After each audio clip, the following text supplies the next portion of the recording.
Hello. Good morning. I have been having the crash out of the century for the past half hour. You know, okay, hold on. Let me speak my truth. You know it's bad when you bust out the calculator for a gacha game? Oh my god, it's so bad. I need to speak my truth. Arknights has a character that I've been wanting for over 4 years now. I need 200 pulls to get her, to like actually guarantee her, because she's not rate up. And I am at 161, and I fear I may have to swipe my card to get her. So I have literally been calculating I've been calculating everything that I can get for her. Cause I don't, okay, truthfully, I do not know how kind and generous Reverse's endgame is, because Arknight's endgame is not it. It really isn't.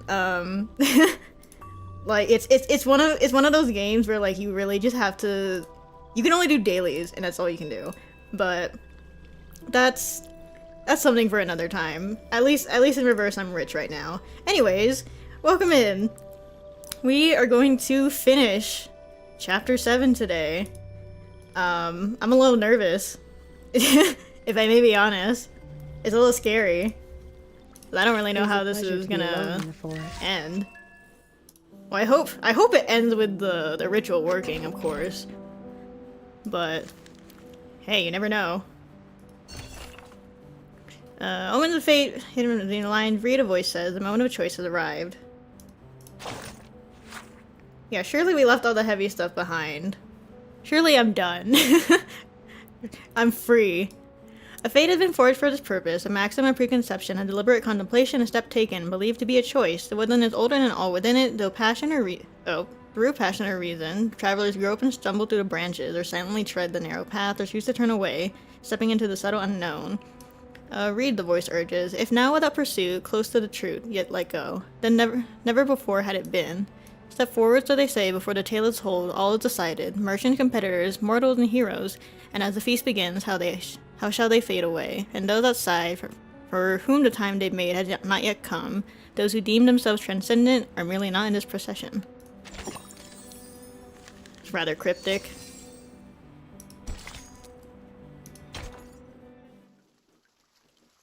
An homage paid. I didn't read the little blurb. Oopsies. We've got too excited. Signal. Zeno has restored communications with Team Timekeeper. Very well. We will leave you to it. She sighs with relief. I hear Morse code. But before she hangs up, she has one more question. Just to confirm before we go, the operation Zeno is currently undertaking has been... Well, it's less Morse code and more like a beat. Right? The internal call falls silent, as if the question is too absurd to answer. Certainly, miss. We are soldiers. Soldiers act on orders.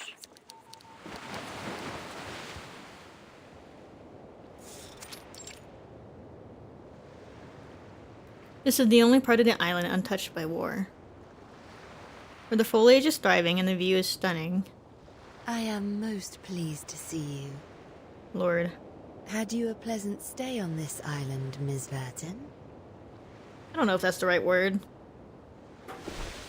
She turns around, a smile gracing her face. Are they not an intriguing flock of people? Their wise ones drew a circle at their feet and declared themselves apart from this realm. For generations untold, they toiled as diligent ants in service of the circle, adoring and venerating it while shielding themselves from insanity's call. I take immense pleasure in admiring this wondrous figure, the primordial, eternal, immaculate circle. The more pity that it was Must exchange upon contact sand. info, Verdun. Yeah, look at how romantic this is. On the cliffside together. Below the bombed-out beach is in a state of I disarray. disagree. The fragility and impermanence of sand is precisely why people strive for something eternal. Believing in perfection is not a flaw. Got this lovely cliffside view I noticed with the human aircraft fire loaded and with hell weapons, right not below from this us. era. Did Manus Vindicte provide them with the technology?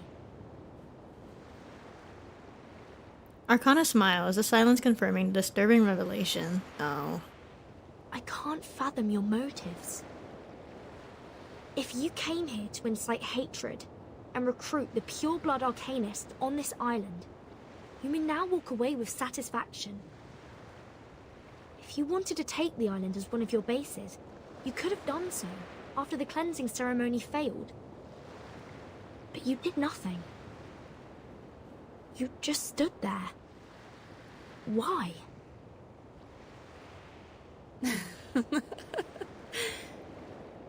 Oh, she's so pretty. Without rhyme or reason, she laughs. Do you struggle to comprehend, sweet Burton?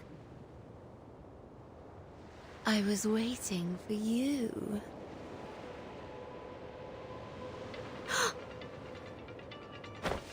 Uh-oh.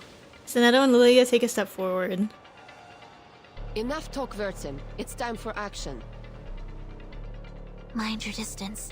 Arcana has power over people's minds at a close range. Hey, we don't have to fight. Come on. Pity. That's spooky. She raises her arm, the stone bangle still intact on her wrist. Oh, I forgot about that. The next moment it slides off and falls to the grass, dissolving into thin air. I did wish to keep this bangle. Mine and yours. Her friendship A bracelet. perfect match. Don't throw it away. How will you remove yours, Vertin?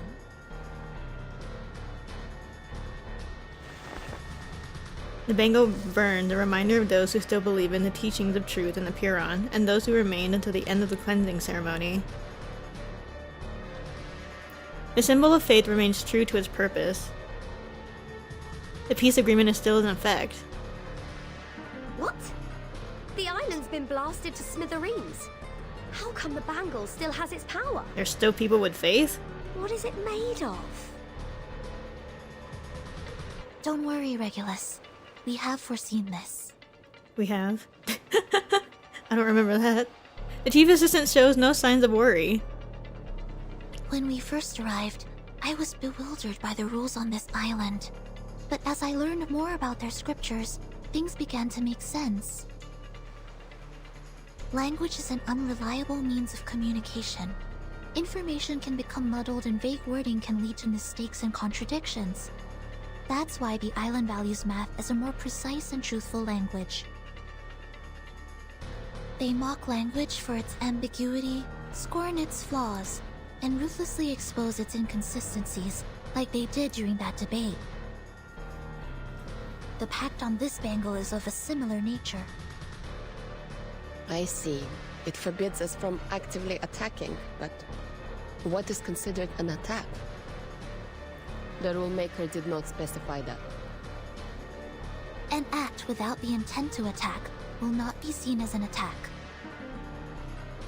That is the unspoken rule of the peace agreement. Huh. Interesting.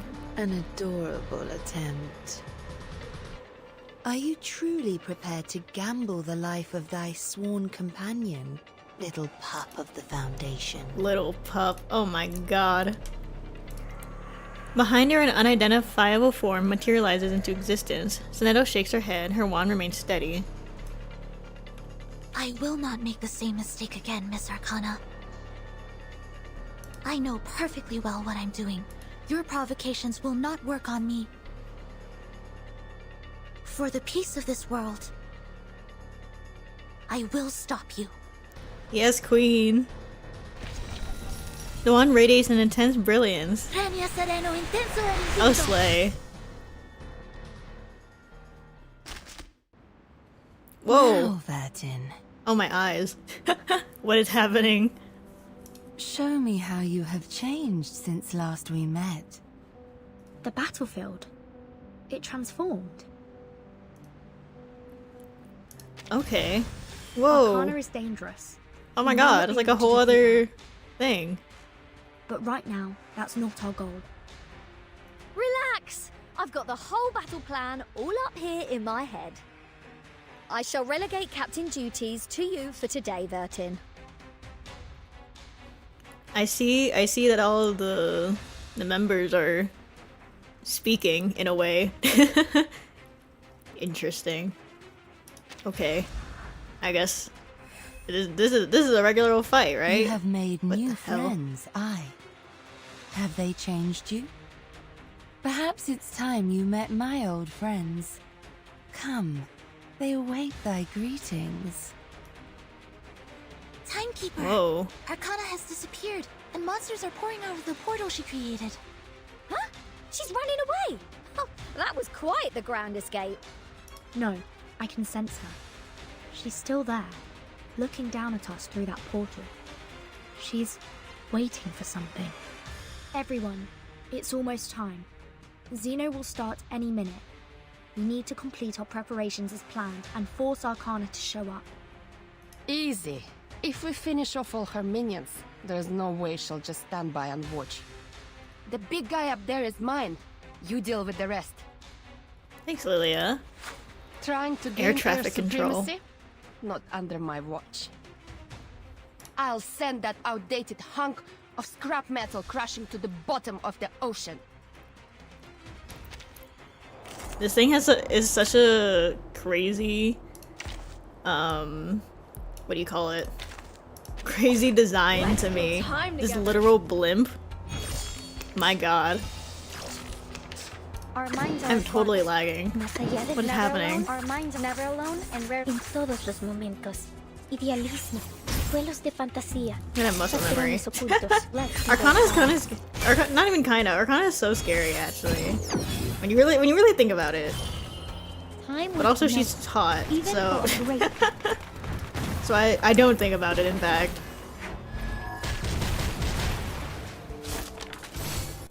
Nuestro aliado es la verdad. Let me check chat while I'm here. Good that you got to finish chapter 7 today because Florid's rerun starts tomorrow and it contained a pretty significant spoiler. Oh yeah, Florid is the 2.0, right? Our minds are never alone I and did. rarely outnumbered. I did read the what is that called? Like the little preview blurb, Shows little on. summary synopsis. I think that's the right word for it. Handy. San Francisco in the roaring 90s. With the I was captain's considering streaming it. I might was not. no- even for a But great I was considering streaming it to show off how little I know about my home state. But okay, in my defense, I'm not from San Francisco. I'd rather not be, frankly. Hey, don't interrupt me. But look at that, we're in California now. That's exciting. I will read it. I'll definitely read it. I just won't stream it, probably. Más allá, our minds en todos los momentos. El camino a Tlón. Cosmología, filosofía clásica, el fundamento del mundo. Also, this is completely You'll have to random. do this. La What do you call this? Did you guys know that Zeneto's English voice actress voices Frolova in Wuthering Waves? Which, if you haven't heard her, she's very British. Airspace cleared. Preparing now. Which is so funny to me because, like, Zeneto dropped the accent because the voice actress couldn't maintain it, and now she's voicing a British character. It's so funny. Anyways, random aside. That went smooth. Exactly. Wuthering Waves has a weird amount like the of battle simulations. reverse voice actors, but I don't actually. It's not too surprising because Wuthering tries to have accents, like somewhat accurate accents, especially in Renacida. The puppy leaps over the muddy walls, determined to claim his triumph. That's cute. I will not allow the tragedy in Chicago to happen again. Timekeeper, it's time I showed you what my training's been for. But yeah, but I only recently found out since Frolova's releasing like today, tomorrow, I don't know, that she has the same voice actress as Zeneto. That's so cool. Good for her. In todos los más allá de never alone and rarely outnumbered. Our minds are as one. The show's on, hounds. Idealismo. Vuelos de fantasía. Nuestro adversario es el tiempo. Do one of his patches start tying into the main stories? Chapter 8 is kind of built into 2.0 and 2.1. Well, thank God I got here at this right at the right time. Time waits for no one, even for a great people. I don't know anything about the Frisco event though. No spoilers from on here. God, save me. Oh my god. God, I forgot how long this boss can take just because it like spams ults. In todos los momentos. Never alone and rarely outnumbered. I can ult. Whatever. Never alone. Cosmología, filosofía Let it go clásica, burr. el fundamento del mundo. I can't wait to get to chapter 9 actually. I want to see Recoleta. Una vez más. I solely pulled for her. I solely pulled for Recoleta because The enemy. she's kind of crazy. she kind of does crazy damage, like the craziest damage I've seen since release. Because this game truthfully is not it's not a big number damage kind of game. But I was like, I need this girl. She's actually insane. Be careful, Captain. It appears that some Abraxas are being affected by the storm. They are attacking indiscriminately. Alright, then don't draw their attention. Let them attack the Manus. Hey! We were so quiet! Why are they coming for us? It seems that the storm cannot entirely change their instinct.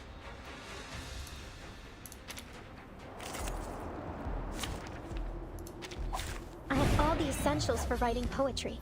You, me, and our opponent. Our minds are never alone, our minds are as one. Locking in, I say, as I mess up my rotation immediately. Todos los momentos. Cosmología, filosofía clásica, el fundamento del mundo. But I also love hearing Recoleta speak. She's so cool. I can't wait for what do you call it? Chapter 9.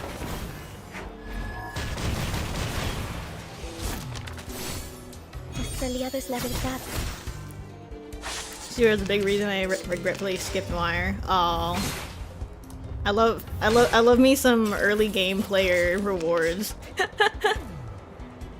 This game truly spoils me. The show's on. El camino a Tlon. Plan A. Let's see those signs. Even I have I got 70 pulls saved for Keep Arena, even though I'm not guaranteed, but I might be a little bit insane. So. En la acumulación de laberintos, suéltalo todo una vez más. But I still have to catch up to some of the older version 1 events. Because the only ones I've read are which one was it? What are these things? I vaguely remember Melania's event. And then oh my god, which one did I read?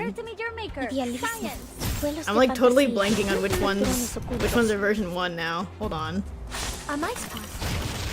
Reverse events. let me double check. I read Ribbon Cup Green Lake. Like the smallest bit of Notes on Shiori, but I didn't finish it. I need to get on that. And then I finished Farewell Ryaski. Finally got rid of Wow, them. I do need to catch up. How am I going to deal with this? How about I really want to read which one is it? Uluru games? That one looks like fun. Although I have zero context of it. What is going on? The first preparation stage is complete. Great. Next, we destroy the portal. Marvelous, Burton. You have put on a magnificent performance. As a gesture of gratitude, I shall bestow unto you these gifts.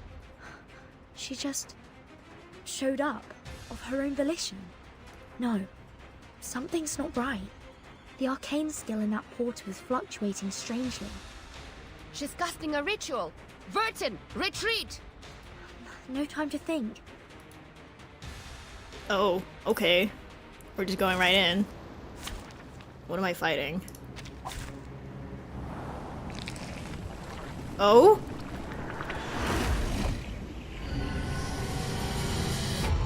Oh my god. Wow, she's an angel. What is this? It has more hands than all the She's members of the a band she's biblically accurate angel. Timekeeper, there's a gigantic creature emerging from the portal. We must complete stage 2 as soon as possible. We better finish it off. Fighting a before we Dark start Souls stage boss. 3. Oh my goodness. Copy that. Even the music is This a giving critical Souls moment. Souls Everyone stay game. alert and await my command. Not that I've Nothing played unexpected. any, but I've seen people play Oh it. no. Timekeeper, please allow me to assist you. Guiding Harbinger takes reduced damage from attacks of a non-strong Flatus. Changes as a Flatus to the same as the source of the What the hell? Anyone's Harbinger gains menace in a round. Taking attack from non... Ultimately release... Oh, Jesus Christ. Okay. I guess. Our minds are never alone. I don't really know what I'm doing, but okay. Our minds are never alone. Our minds are as one. How do these support things work? I don't know. The show's on, hounds. Cosmología, filosofía clásica, el fundamento del mundo. Let's make this something a bit more useful. Hope we're all enjoying the Hissabeth spam. Even for a great people. Like constant Hissabeth voice lines. I can't help it. I'm with the noble. Even for a great people. Not immune to plant women. This is such a cool. I know it's kind of just like a modification of the other Arcana boss, but like this looks so cool. I love Manus bosses. They're just cool. En todos los momentos. They look awesome. Oh wait, her ult thing is not gonna do anything, huh? Never alone. Más allá del word. Plan A. Let's see those hands. Wait, what does the support thing do? Because Sonetto's is the ones on the side. My overlay is blocking it, On my side. but little support things on the side. Because Sonetto's is lit up, but then Regulus and Lilya only have a countdown. God, you attack so much. Relax. Not a fan of my work, I take it. Lord, save me. Oh, this music. Getting crazy. Enredos de la vida. Oh my goodness, speaking of music actually, I totally forgot. I watched that what do you call it? The Discoveries are measured in video. Prepare to meet your maker. Um, Such a truly villainous moment. An unconventional choice. What was it? The one we were talking about last stream. Combining Kingdom of the Numbers and Me in a Bottle. I watched the video that combines those two tracks. Kakania has emerged once again. Incredible. Timekeeper, stage 2 is complete. Gorgeous. Literally the most gorgeous thing I've heard. Oh my god. Like it sounds better when it's combined. Oh my god. Awesome. Cool. Now we just have to activate it. No. Things are going too well. Like this has been rehearsed. What on earth is she trying to do? There's no time. Vertin. You're right. We've put too much time and effort into this plan to not carry it out now. Zeno, Lilya, Regulus, assume your positions. It's time to enact the final stage. Ooh. Getting so dramatic. Huh? It's already over? Thank you for your insight, Medpoc. Oh, this is a boat. The ship sways gently in the waves. Oh, this Zeno? It is set for a new world, and there's no turning back. Oh. Oh. She hasn't spoken a word since they sailed. The situation is final and the board is set, and there's nothing for her to do but to stay silent. Miss Sophia. Is the guiding one really not coming with us? She...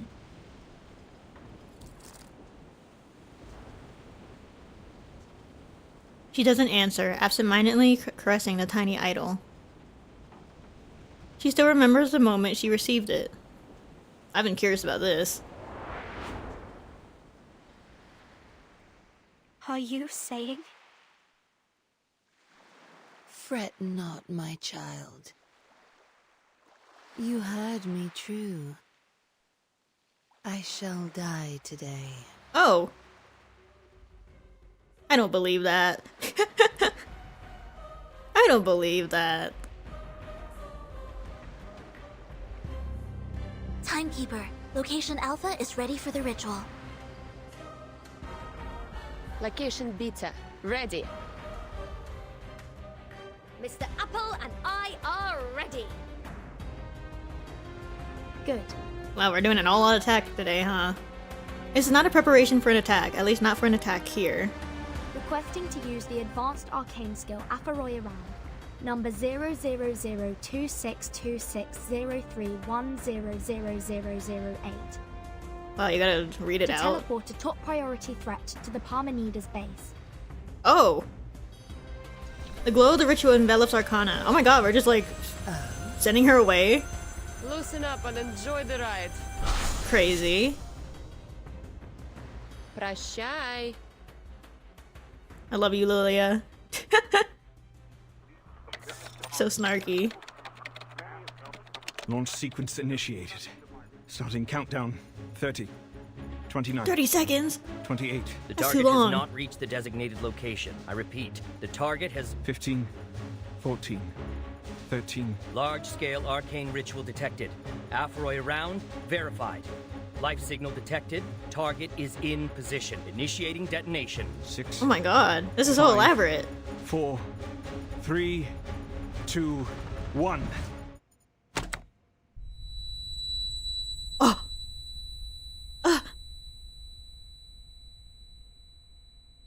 Did they just bomb Arcana? Vacuum bomb detonated. Oh my god! No arcane energy detected. No life signal detected. Target Oh eliminated. my god! I repeat, the target has been eliminated. We did it. We actually did it. Admiral, Hans, we made up for what we didn't do in 99. Did we win?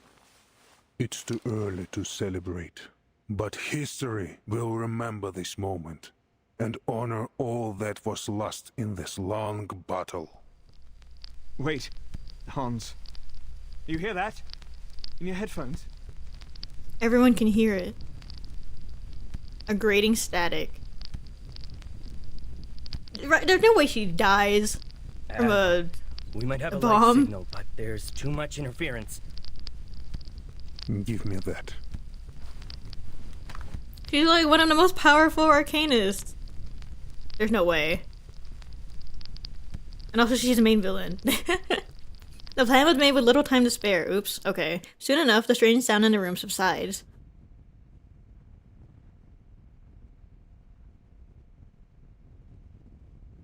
No, it's nothing. There is no sign of life. It was the wind. That's crazy. That's crazy. So, that means...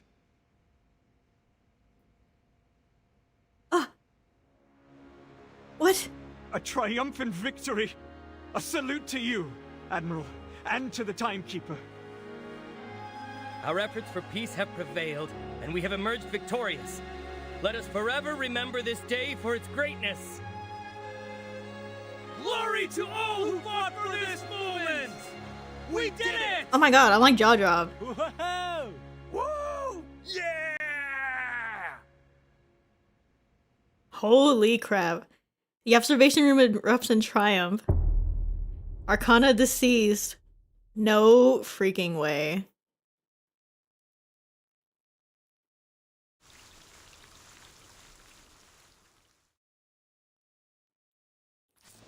Oh my god. She just dies? Okay. Great, awesome. A bullet is among us, right under this roof. Hold on, woman. No army, no country. Give me a chance to recollect myself. That's crazy. Oh my god, that was the first node.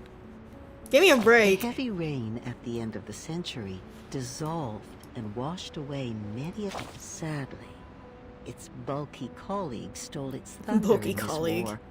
One push of the button. Certainly. Who doesn't want to, given the short lifespan of a bullet? But its boss, the general, has more to think about. A big shot, dear. A wise man of the most insightful kind, but he's been in a gloomy mood lately.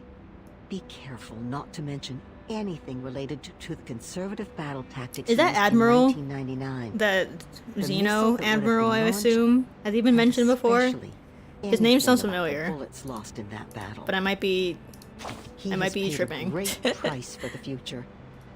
Every time you think you can grasp it, it takes a step away from you, nullifying every effort you've made to get near it. Shh. Don't say such things out loud, especially not near the general, sweetheart. The bullets have paid a great price in order to find their way back to the future. All right. Let's leave this bullet to itself. Solitude may help alleviate its anxiety about the future. It's kind of funny. The talking about what do you call it?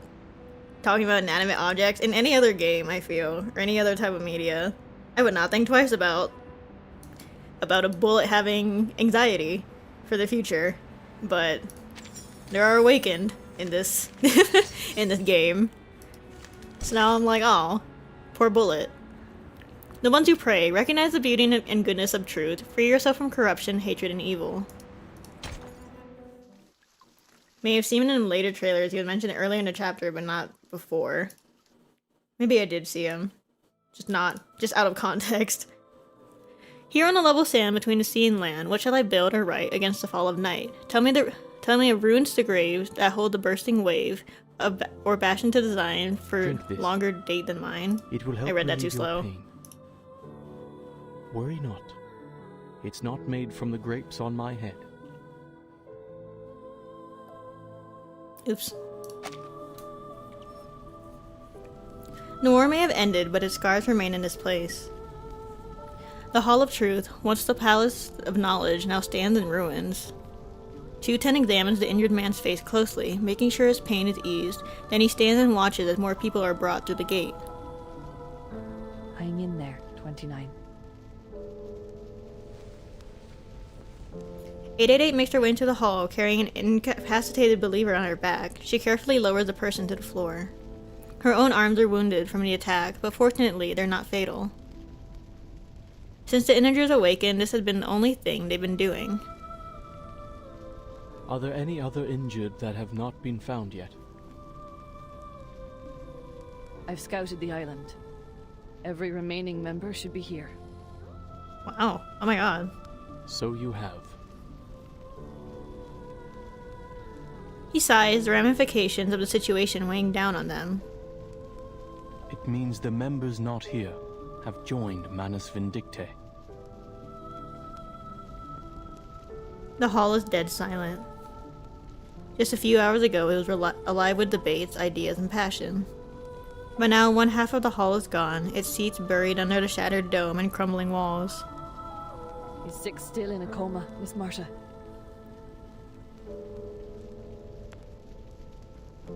The blind woman nods, concern etched on her face. The banshee doesn't say anything else. She needs to clean out her own wounds.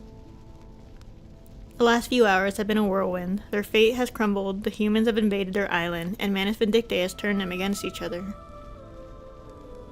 But now everything's gone, enemies, friends, and even the truth. All that's left are the moans and groans that fill the hall. In the midst of the hushed void, some begin to pray. To you, O the alone infinite, the non-subsistent, the ineffable, I call.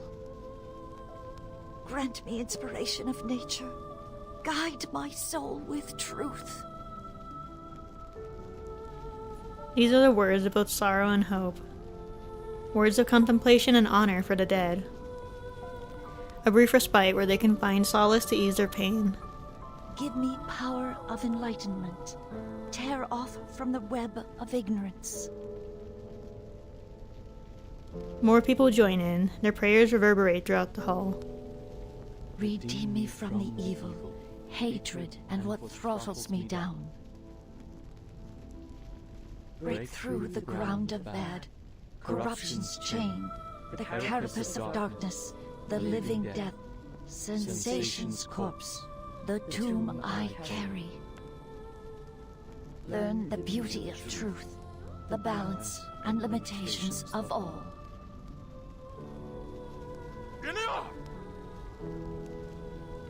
It's 29, the injured believer just carried in by 888. A leg is missing, but he manages to get up and sit down against a wall. Why are you still praying? The truth is gone! The truth is all they have left. Who are we praying to? Who will answer us? His outburst falters, turning into bitter sobs. For generations, we have searched for purpose and meaning. But now that the truth is lost, what is left for us to live for? No, the truth is still there. Oh? A crisp voice echoes through the hall. 37's arrived panting at the door, accompanied by members of the Timekeeper's team.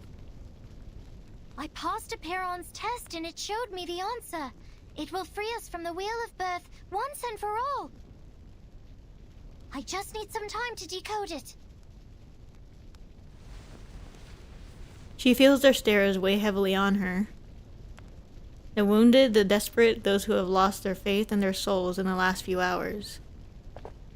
The custodian walks up to her, still composed and steady.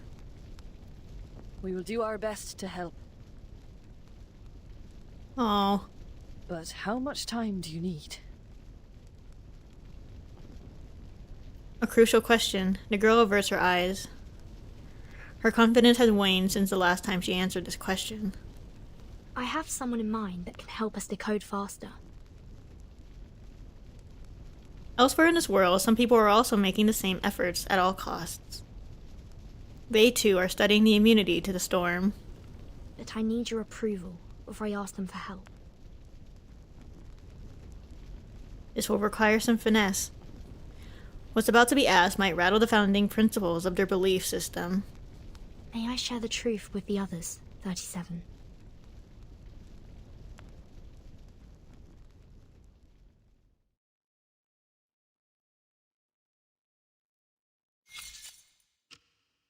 Storm arrives in 9 hours. The experiments on the side effects of the ritual are ongoing. The list of conditions they've encountered stretches down the pages like a long, winding snake. The side effects are completely random. Among the current samples, the probability of no side effects occurring is 0.52%. And of the 81 recorded side effects, 39 of them will cause irreversible damage to the biological body. 24 will permanently alter the composition of the caster's body functioning. And 18 minor effects will cause only minor, superficial injuries that do not affect daily functioning. Laplace's archives has enough rituals to protect casters from the minor effects, but the other two categories are highly lethal. The list was made at the cost of lives, and she meticulously analyzes each item as if taking apart an intricate machine. After 72 experiments, the diversity of side effects has decreased. God, people would be like, I like those odds. I was gonna say, like, those seem like pretty high odds to me. On a single subject or due to a limited range of possible side effects. More than 90% of these effects are related to concepts such as I've seen worse. Is it because of the origins of this ritual's power?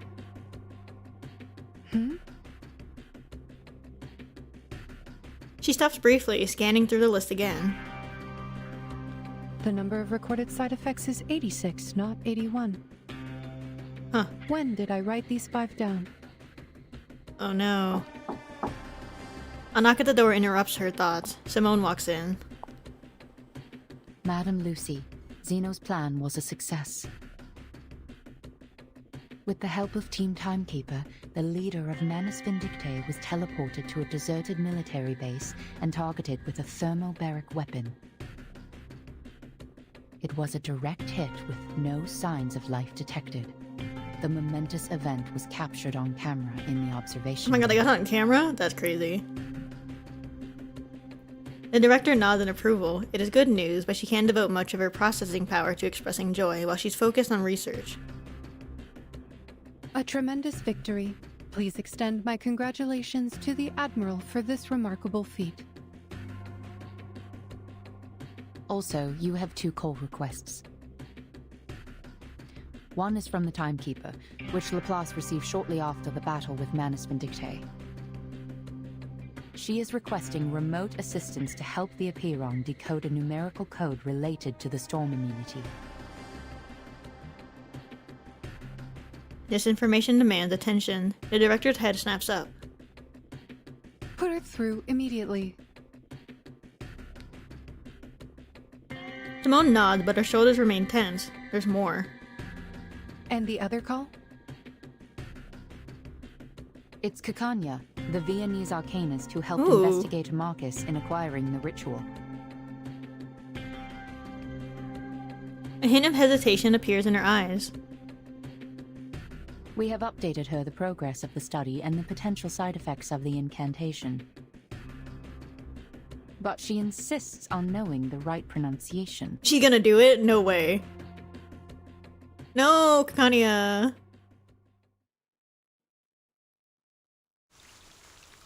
Not Kakania.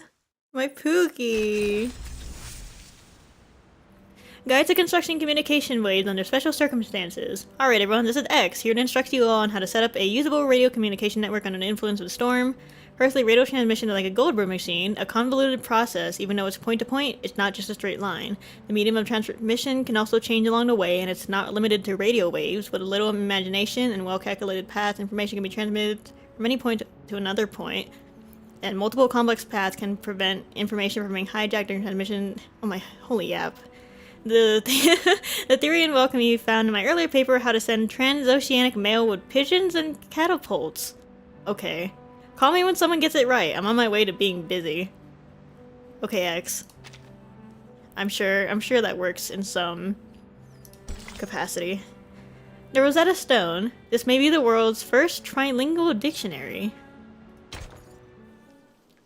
In another story, they would catch the villain and put them under trial, and here they were like, nah, Arcana's too powerful, start blasting. I mean, fair, kind of. No, a little crazy. I'm not aware of that. But I think I'm just biased because I like Arcana. Just the cave when the investigator sent back but the like, ritual. sometimes you just don't have a choice. The transmission is weakening. Miss Radio musters all her strength, struggling to hold on to the fleeting signal in the air. I see. Thank you for the thorough explanation, Madam Lucy. I'll make sure to inform the members of Epiphany. Is it really possible to remember all those numbers and technical details? If possible. Could you kindly explain this to them again after we set up the communication device?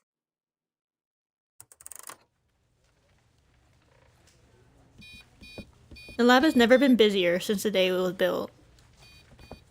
The scattered files are neatly gathered, and more integers have come to help sort through the years of documents. Miss Radio is placed next to the IDM with a sense of reverence. The computer screen lights up. A familiar voice comes out of the speakers. The next thing's the acoustic components. Oh my Totally lord. Understandable if you don't have any on hand. Hi, X. Can you help me find some... What are you saying, mate? Of course, this great disc jockey would have the acoustic components. I'll have you know, I made friends with the dolphins as soon as I had the chance, hoping they'd retrieve some of the radio components from Apple II. Okay. Guess what? They actually found some! Oh, that's impressive. She attaches the acoustic component onto the IDM, beaming with excitement. Hello? Check Ooh. Testing, 1, 2, 3. Ugh, I hate that sound. The screeching feedback forces everyone to cover their ears. Perfect. You finally have a communicator equipped with a speaker. Before, there were too many ears for one tiny radio. Ah!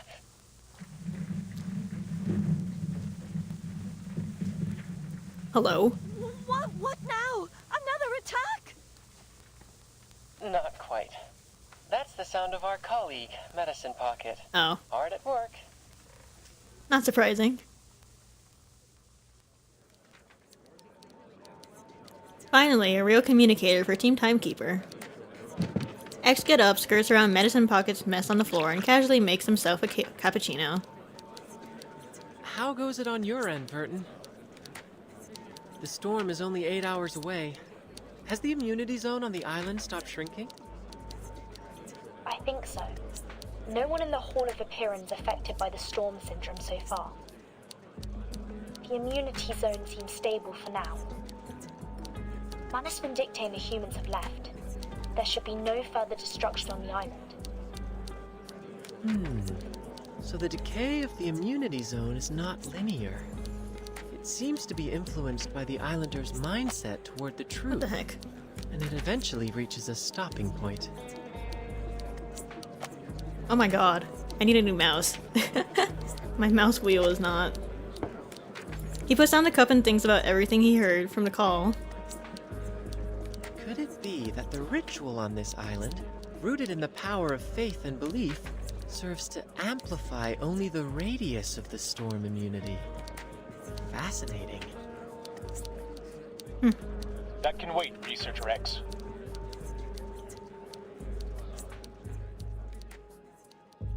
Ulrich, impatient as ever, interrupts his musings with a more important concern.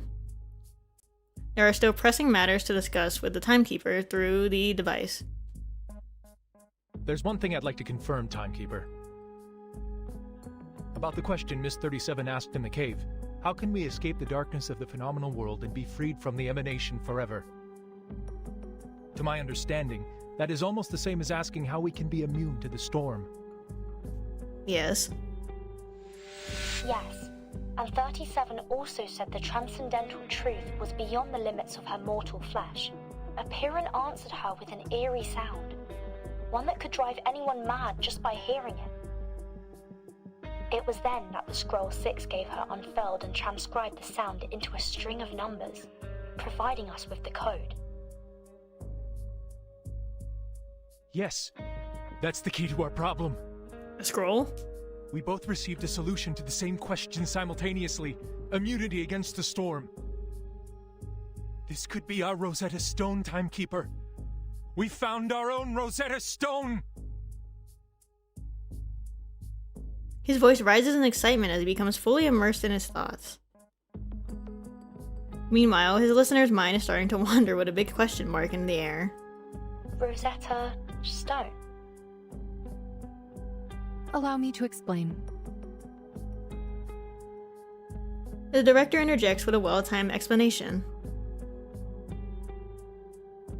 The Rosetta Stone is a stone tablet inscribed with a decree in 3 different languages: hieroglyphs, Demotic, and Ancient Greek. Hieroglyphs were the sacred writing for the divine, while Demotic script was known as the language of the people. Both scripts were ancient Egyptian, lost to time when the tablet was discovered. However, because scholars were still able to read Ancient Greek, and through comparing the 3 inscriptions that all said the same thing, they were finally able to understand the hieroglyphs. And now, we too have our own set of inscriptions to decode. The first is similar to hieroglyphs, as the truth Miss 37 heard in the cave is completely unintelligible and can drive people insane just by listening to it. The second is like Demotic script, a ritual we obtain from Arcana that can place a curse upon those who read it aloud. It cannot be handled by ordinary people. Finally, the numerical code you shared with us is like the readable Ancient Greek, without any divine powers, but crucial in deciphering the other 2 inscriptions. How intriguing! Interesting. 37's voice chimed in over the line, clearly excited by the analogy. That is to say, if we work together and combine our research, we may unlock even deeper knowledge that only belongs to the divine? Exactly. We're looking for the same answer to the same question, like how the same decree is inscribed onto the tablet in different forms. And just like the inscriptions on the tablet, we have 3 versions of the ritual. If we can delve into the essence of the ritual and master its inner workings, we may eventually transcribe it into a side-effect-free ritual that can be used by everyone. Yes. Promising. It should work. Because the nature of the universe flows in all things alike. I'm glad you think so, Miss 37. The girl on the other end of the phone is equally ecstatic. There's no question that they're in sync on this incredible idea. The ferrofluid happily swirls around in its fishbowl. Aw. Regrettably, his boss is a practical thinker. Your hypothesis is based on too many assumptions, Ulrich. It requires further refinement and confirmation. We now have valid incantations. We should continue in this direction. Her words are like a bucket of ice water dumped over their heads. As always, the robot steers them to a more practical path. You mentioned the word transcribe just like the timekeeper did.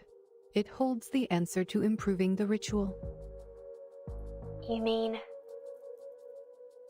The scroll you mentioned that can bridge the gap between you and the Supreme Existence during communion. It is the scroll that transcribed the eerie sound and saved 37 from the lethal side effects. Does this mean it could potentially lessen the negative effects of the immunity incantation?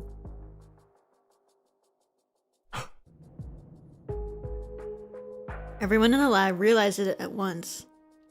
Reducing the side effects is faster than trying to come up with a perfect side effect-free incantation from scratch. Now, the solution is right in front of them. The scroll that can solve Arcanum with Arcanum. Ooh. Wait, Madam Lucy. Let me take it from here. We would like to borrow this scroll for research. If you lend us this scroll, we will make significant advancements on the research, and we promise to provide every assistance you require in the future. The ferrofluid flinches into the shape of a droplet of sweat. It was too late to stop her. The atmosphere on the other end of the call changes dramatically. Lend you the scroll. Oh boy. The custodian leaps up from her corner in disbelief. Are you asking us to give the legacy of Epiron, our most cherished possession, to you? A scientific research organization that serves humans? Oh boy. The lab falls silent, reflecting the seriousness of the request. For a school of thought that had always kept its knowledge hidden, this is a major threat to its core beliefs and sacred vows. But the silence is broken again by that cheery voice. The voice that always questions and doubts. Why not? We are seekers of truth, are we not? Real. Don't gatekeep. We're right on the brink of getting all this over with. The cycle of history. By the time people realize its true nature is already moved.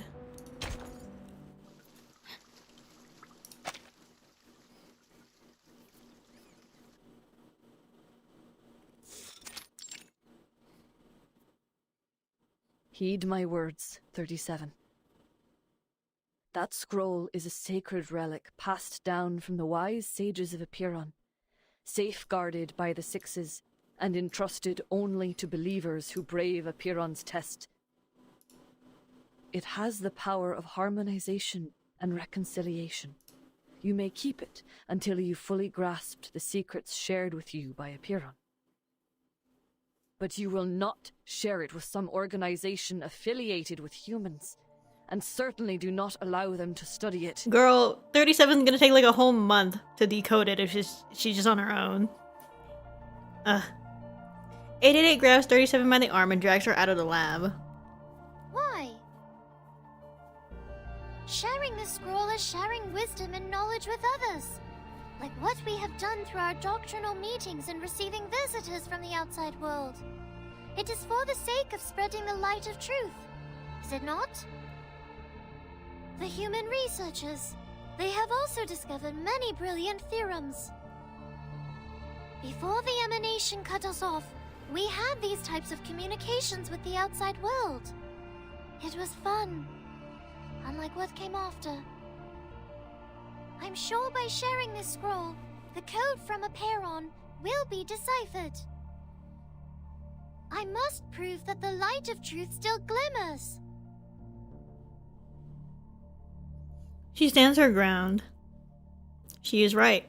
With their fate shattered, people need something new to keep them going. And this time, her suggestion makes sense in a practical way, a quality often missing from her previous ideas. With the island no longer shielding them, the school must find another way to survive the emanation. In their moment of weakness, they need a powerful ally more than ever. But how can you be sure the scroll will only be used for researching the ritual? How can you ensure that the humans won't exploit it to create weapons of destruction?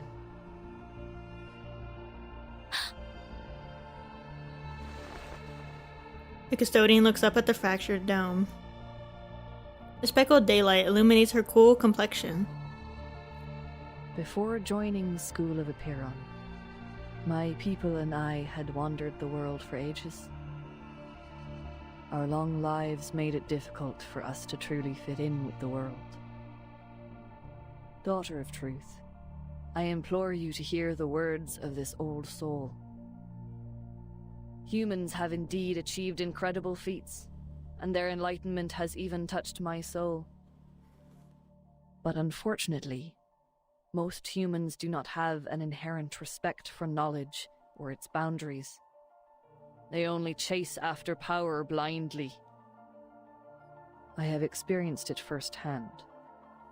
I tried to guide and persuade them, but ultimately I failed. That is why I am here now. What you are deciding to share is not only knowledge, but it is a ritual, a piece of power. A ritual designed for harmonization, created for the devout believers, and created for the sages seeking the truth. Yet, on the other hand, it can also be used for unspeakable horrors, such as silencers on guns, suppressors on rifles, or even on nuclear bombs. It won't. 888. I won't let this happen. I promise. You can't promise anything, Miss Verton. You're too young, too inexperienced to comprehend the dark nature of history. A valid and powerful observation. The hall itself, ravaged by war, now stands as a testament to the Banshee's claim. Even 37 is speechless. But it's the truth we're talking about. What could possibly outweigh the truth? An unexpected voice speaks up. To everyone's surprise, the rhetorician did not raise any objections this time. If all it takes is lending someone a scroll to unlock unspeakable secrets, why not do it? Haven't the failures of the past 4 years proven that a stagnant mindset does not bring forth the light of truth? As individuals devoted to critical thinking, should the pursuit of truth not be our primary goal in life? My brothers and sisters, do not let hatred stop you, and don't let the dust of the phenomenal world blind you. 210! He waves his hand and gets up from his seat. And remember, it was 37 who passed the test and earned the scroll. It is her rightful responsibility to handle this situation. He looks elsewhere, his demeanor suggesting a lack of interest rather than genuine support for the argument. Otherwise, what other choice do we have? He shrugs and walks out of the hall. Behind him, the Star of Hermes clenches her fist with resolve. To the murmuring, doubting crowd, she speaks again, loud and clear. I have made up my mind. I will share the scroll with Laplace. We will decipher the code together. Slay. The truth is the truth. It should not be swayed by anything else. Please, everyone, cast your pebble if you agree with me. If Six were here, he too would have called for a vote. Some of them decide to leave the hall instead, but most stay and use the pebbles in their hands to speak for them. Her victory arrives with a gentle sigh from the corner.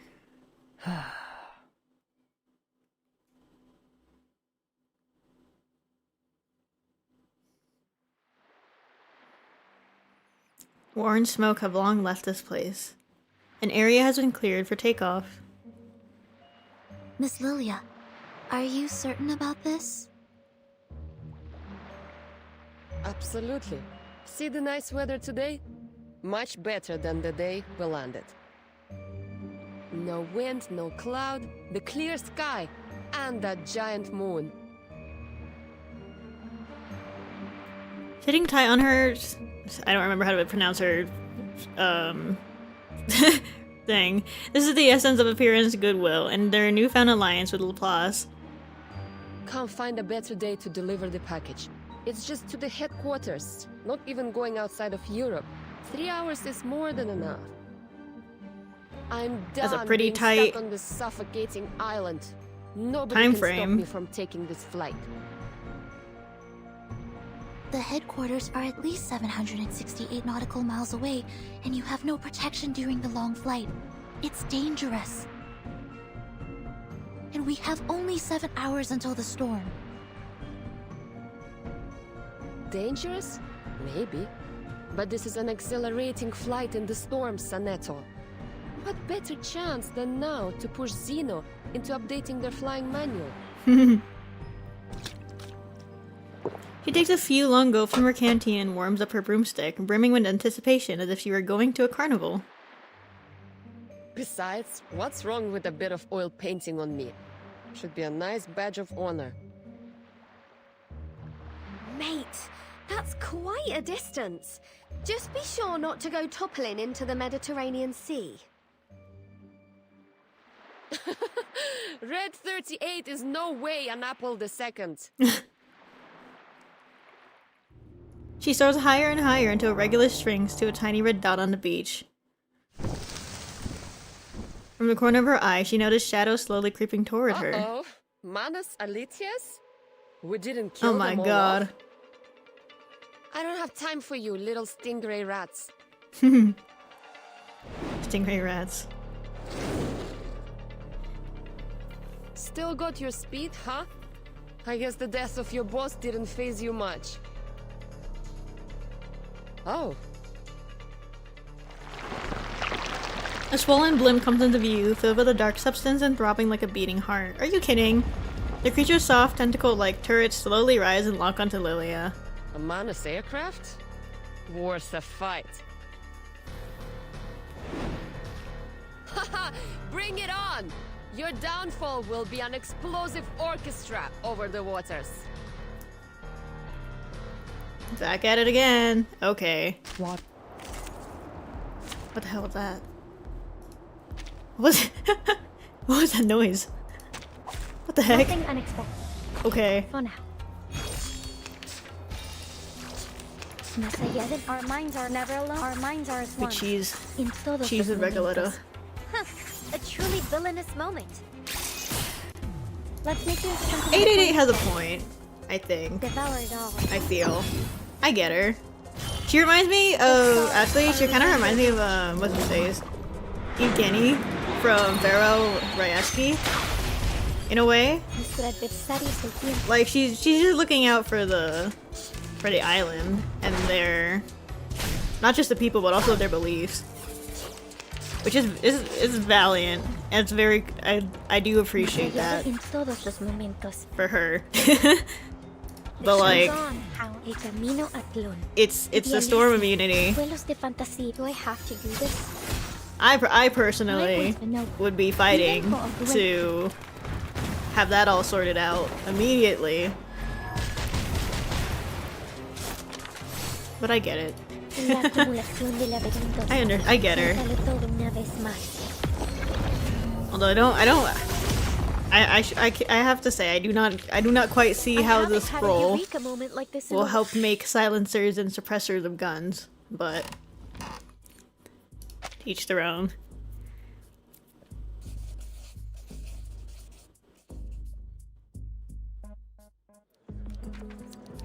Yes, Miss Tyder has derived the formula and my team has finished designing the prototype converter. Now, we just need the bigwigs upstairs to approve the experiment application. This is an unprecedented chance to rob the storm of its energy. I wouldn't miss this for anything.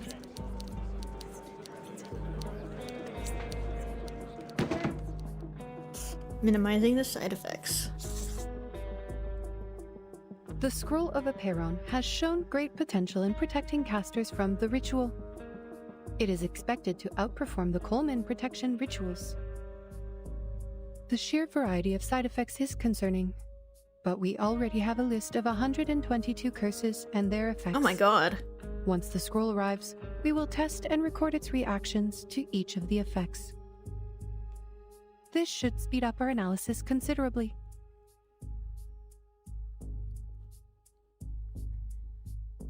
But this isn't enough. How can we get humans to make use of this ritual? He stands up and paces around the cluttered room. Ideally, the incantation is made into a tool like the Manus Mask or Laplace's incantation soft disk. However, this would require a thorough analysis and mastery of the ritual. Manus Vindicte could create the mask because Arcana is just that excellent of a caster. But we don't have that kind of excellence all the time. That's why I came up with a clever alternative, to let everyone be a caster instead. Oh. The problem is, humans can't cast it all to begin with. Ugh. Logic is failing to produce the desired breakthroughs. Enigma sits back down at the table, holding his head in despair. Is there nothing else we can do?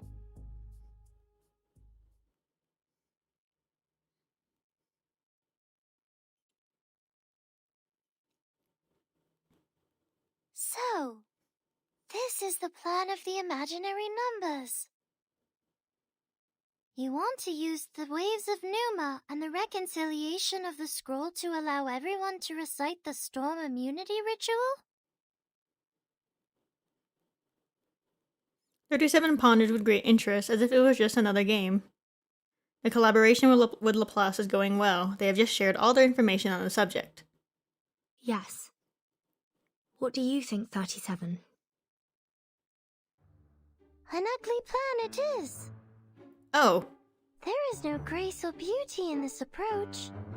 It is purely driven by practicality and uses clever tactics to make things fit. How typical of that's awfully blunt. What?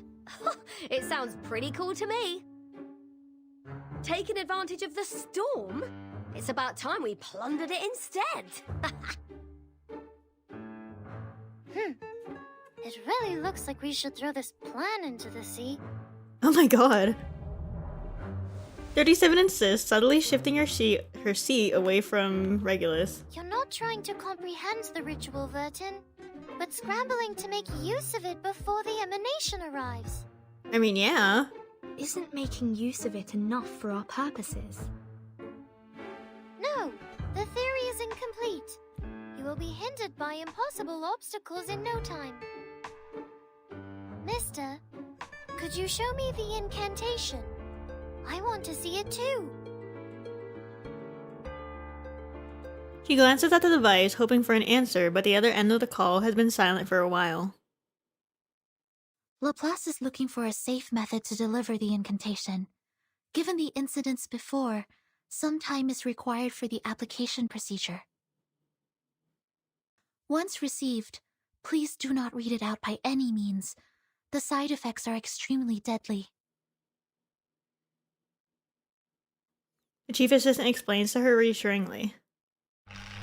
Finally, someone speaks again. Apologies. We took some time to test the delivery methods. For your safety, only the text of the incantation will be delivered. The exact pronunciation will be sent to the timekeeper later. Thanks, mate.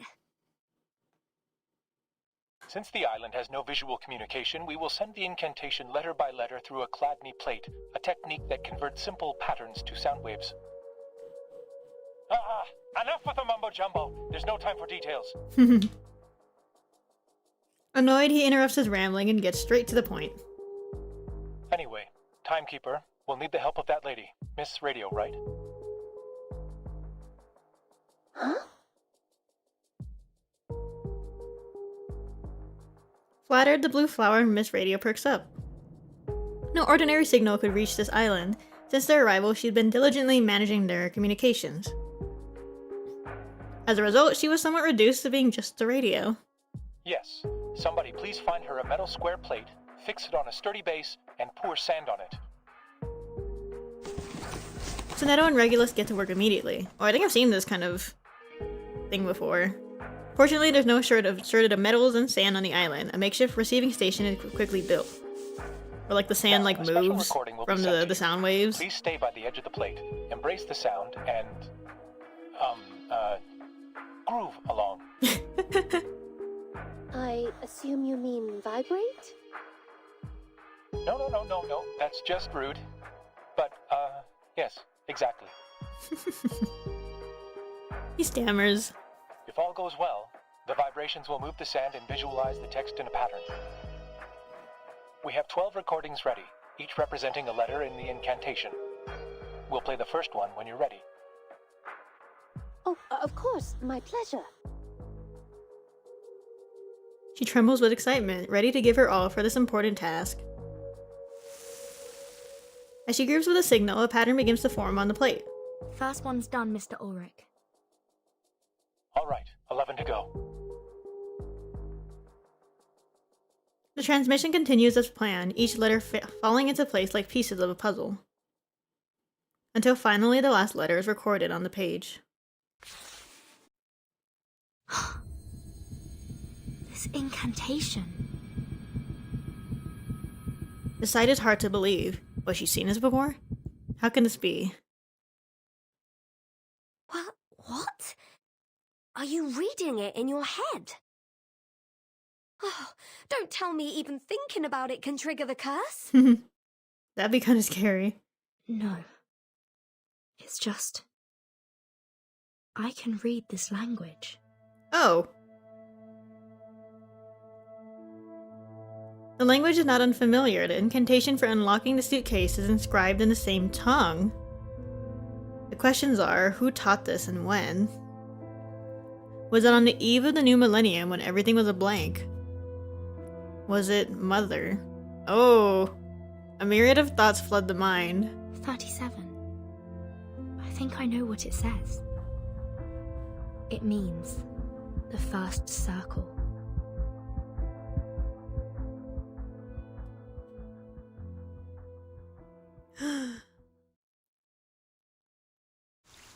She has deeper ties to the Manus than I thought. Oh my god.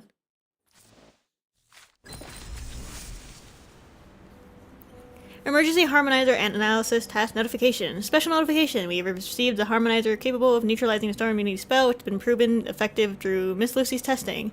Contents of the Harmonizer have been sent to each department in the form of a photograph with this message. Please begin analysis for mass replication immediately upon receipt.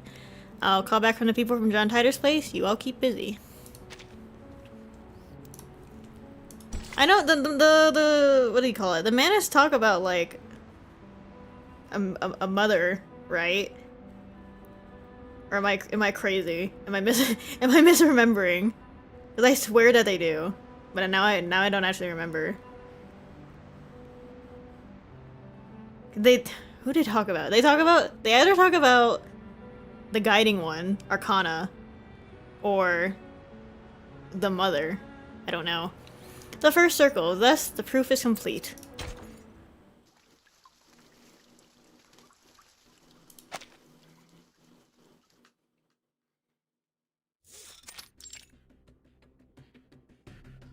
The researchers on the receiving end quickly grasp the message. The first circle. That's what the incantation says? He suddenly remembers a detail that has eluded him all along. That's it. The investigator in Vienna reported a similar thing. An ancient miracle, a circle of salvation. Akana even drew a circle in the air while saying it. She did it so nonchalantly, as if it were a meaningless gesture. We didn't think much of it at the time. Once we confirmed that it did not affect the casting of the incantation, we forgot about it and moved on. I can't believe I overlooked it. The hot-tempered cryptography lead slams the table and buries his face into his hands, clearly exasperated. This is not your fault, Ulrich. The gesture was overlooked because it did not really help the research. Our focus was on practical application rather than understanding the incantation itself. If the incantation means the first circle...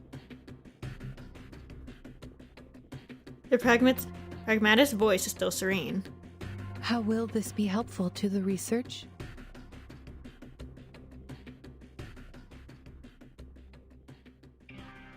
The new recruits mention a mother, most likely referring to Arcana. I see. I see. I understand now. A moment of epiphany. She snatches a handful of papers, sprawls out on the floor, and scribbles frantically. Well, Vertin, I don't know why you can read it, but I do know that Gal is thrilled by your interpretation. I can see. Because you mentioned her favorite shape, a circle. The irrational number is spot on. 37 has drifted into a world of her own. Yes, yes. The essence of the incantation is a circle. But what kind of circle is it? In topology, any closed curve on a plane can be classified as a circle. Aha! Told you! Regulus spreads her hands, speechless. She takes a step back, giving 37 more room to calculate. Everyone is talking quietly so as to not disturb her. Even Miss Radio has lowered her volume. Aw. Just as her sheets are about to engulf the entire floor, she finally stands up. Look, Vertin, let's go back to the Rosetta Stone hypothesis. Based on the hypothesis, if the incantation and the numerical code share a common essence, which is the key to the storm immunity, and we now know the incantation refers to a circle, then the essence of this numerical code should also be a circle, right? 37 nods. Yes. Before this conversation, I had no idea which direction to take. The numerical code could be a snippet of an incantation, or it could be a geometrical ritual array. I had a lot of theories to go on, but testing them could take weeks or even months. Worse yet, if my line of thinking was completely wrong, we could waste decades of time and effort. But the Rosetta Stone hypothesis is easy to verify. Let us suppose that the incantation and numerical code share a similar essence. We know that the incantation does work as proven by the Awakened. If the incantation is a circle, then the numerical code should also be circular in nature, and has the same effect as the incantation, which is a circle that saves people from the emanation, and can also be experimented with by the Awakened. If the experiment works, then the hypothesis is true. And vice versa. Oops. I see what you mean here. It really is an easily provable hypothesis. Hello? I'm reading. To my ears, you're just trying to prove that the code means a circle. Because you're really into circles. Not specifically. I simply like it because it's a great shape. I get it. But I don't understand. He picks up the numerical code and studies it carefully. +1, -1, +2, -3, 3, -3. Booba shaped. +2. I get it. We all get it. -1, +1. How do these numbers relate to the circle?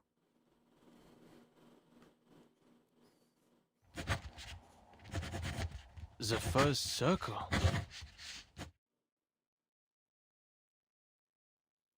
Enigma narrows his brow, spinning a pen between his fingers. His drafts are scattered across his desk, each of them a dead end. Yes, it was the timekeeper who translated the incantation. And according to the investigator in Vienna, Arcana also drew a circle when she cast the ritual. But experiments have shown that the gesture has no effect on the ritual. We thought maybe it was a symbolic gesture. No. It is no way just symbolic. He jumps to his feet. The cryptographer sneezes at the cloud of dust he just stirred up. Arcanists excel at condensing their experiences into symbolic representations. Signs, totems, elements, these are primitive symbols, and some are sources of power for Arcanum. At least that's what the Foundation's textbooks tell me. I remember that. I think. That's why arcane skills can only be enhanced by mediums that align with their symbolic nature. Precise materials are required when creating soft discs for each incantation.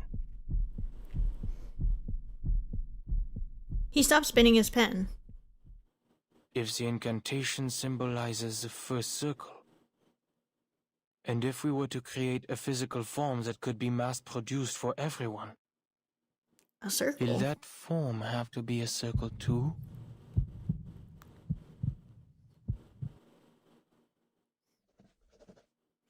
In the cave, discussions and theories about the circle are also in full swing. Every inch of the floor is now covered with paper. On each sheet is a differently drawn circle. Some are spears, some have crossings, some are in distorted forms. Just as a sea of papers is about to drown everyone in the room, she finally stands up. Oh, I should have thought of this. Oh? The simplest things often hold the deepest meaning, as always. So, the first circle... What could it be? A wheel? A piece of rope? A pendulum? Oops. 37 shakes her head and kicks away some paper balls at her feet. I spent too long on the wheel and the bearing, not realizing there was something more promising. A circle can also be seen as a knot with no crossings. An unknot. What? This could be a variation of a closed curve. A knot. Knots were how the ancients of the Incas and Chinese collected data and kept records. But which knot is it exactly? 37 extends her hand. Intricate geometric shapes take form in the radiance of her arcane light. The Jones polynomial of the trefoil knot is t plus t cubed minus t to the power of 4. This is cool. The figure 8 knot is t to the power of -2 minus t to the power of -1 plus 1 minus t plus t squared. While the cinquefoil knot, t squared plus t to the power of 4 minus t to the power of 5 plus t to the power of 6 minus t to the power of 7. I could go on all day. There are 165 different knots with 10 crossings. The string of numbers 9,988 knots with 13 that crossings. was given to her by a But Peron. which knot is the code referring to? +1, I don't know what knot it would be though. +2, -3, +3, -3, +2, -1, +1. She stops. Of course. Of course I would hear these digits instead of anything else. The scroll transcribes the truth into a format I can understand. So it must be based on a mathematical system I already know. I have all the knowledge needed to break the code. Just need to follow my instincts and pick a system. And the Jones polynomial is the first thing I could think of. Struck by an idea, she drops to her knees and starts calculating again on the floor. Right. The second 3 I heard sounded different from the other 3s. That 3 must be the constant term of the polynomial. Reverses team has a team with eclectic hyperfocuses and just lets them go off about them. That's so real. The left side is the coefficient for the negative exponents, and the right side is the coefficients for the positive That's how you exponents. make a good game, good story. Let your writers yap. Eureka! This string of coefficients is the shorthand of a Jones polynomial. If we assign the 8 coefficients to the 8 corresponding exponents in a Jones polynomial, we get its true form. T to the power of -4 minus t to the power of -3 plus 2t to the power of -2 minus 3 times t to the power of -1 plus 3 minus 3t plus 2t squared minus t cubed plus t to the power of 4. A knot with 8 crossings! She looks up, her bright aquamarine eyes shine with delight. A golden knot projects from her fingertips. I've seen that knot before. Apiron did give us the answer. The key we've been looking for, the most profound secret, the language of the divine. No sound or text is needed, just pure structure, the very form of the essence itself. It is a beautiful shape, a simple knot. A knot? Great. Now there is only one step left. The verification. She nods and looks at the communicator. Did you hear that, Madam Lucy? Can you help us verify the authenticity of this knot? After an unsettling silence, Miss Radio finally remembers that she has turned down the volume. When she turns it back on, Lucy's voice comes through clearly over the channel. Of course. I have paid close attention to the discussion. This polynomial produces a single unique knot. We can now tie a knot to test it. It does look like a pretzel. I could go for a pretzel. The cave is silent too, as if any noise would alter the outcome. Even Regulus has turned off her personal speakers. In a quiet hush, Miss Radio cranks up her volume once more, but all they can hear is a sharp hiss of static. And a soft, strange rustling. 20 minutes have passed. Madam Lucy? The only sound is a constant static, accompanied by a faint, scratchy reverberation. Is the signal dropping? Madam Lucy, can you hear us?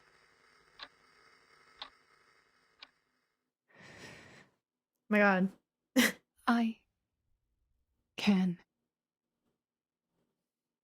The robot utters with effort. The knot slips from her grip and falls. It has completed its great mission. Then the robot starts to fall apart and melt. Before the curse could get to her core, the fire thief flashes a smile. She needs to ensure the next message is clear on the radio. What's going on? Worked. Oh my god.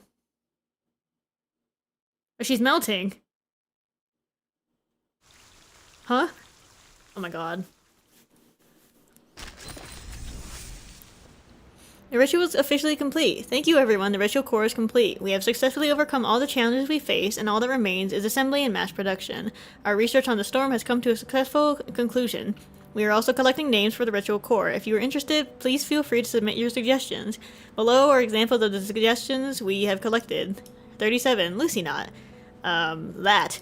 Absolute universal R-powered storm immunity device. Laplace is not? Uncool. 1914 not. Wrong time. The not. It has such a nice ring to it. Oh my gosh. We did it! There's still more no's, but we did it. Mirror and curtains. A mirror, a razor in green, and hands reaching into nothingness. Can I guess what that curtain, or not curtain, what that mirror means?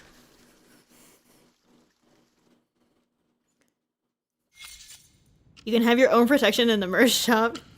Oh my gosh. I never thought it would be the timekeeper and the Apeiron Arcanus The actual that solves merch. the problem. The not. But now even humans can That'd be cast so this silly. ritual. Laplace is now in a rare state of tranquility, for the researchers have done all they can. There's nothing left for them to do. With only 4 hours to go, this is the final calm before the storm. Indeed. The knot is the physical form of the ritual we were looking for. Surprisingly, the numerical code yielded practical results. The knot is official merch. I want that so I bad. thought it was necessary to report this to the Timekeeper's organization. It was her contribution. But it did not go well. Oh.